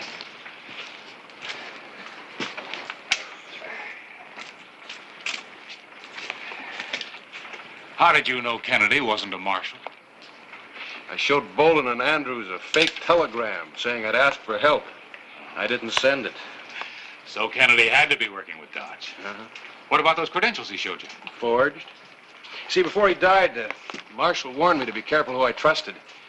He said that Dodge's men would stop at nothing to set him free. And not to be good advice. Yeah. Wish you were alive so I could thank him.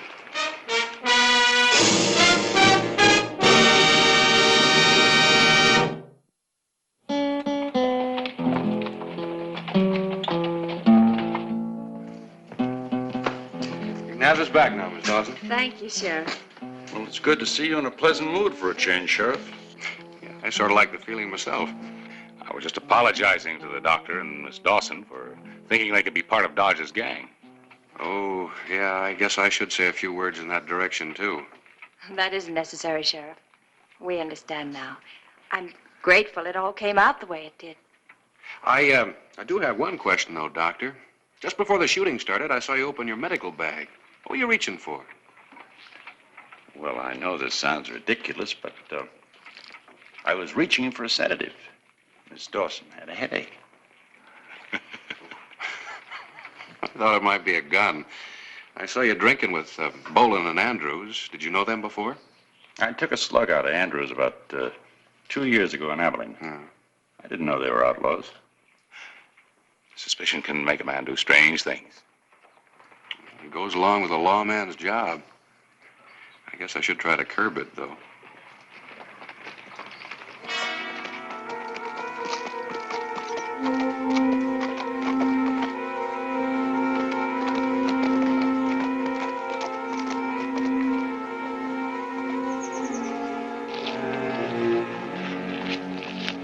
Uh-oh. What's he doing in Tombstone?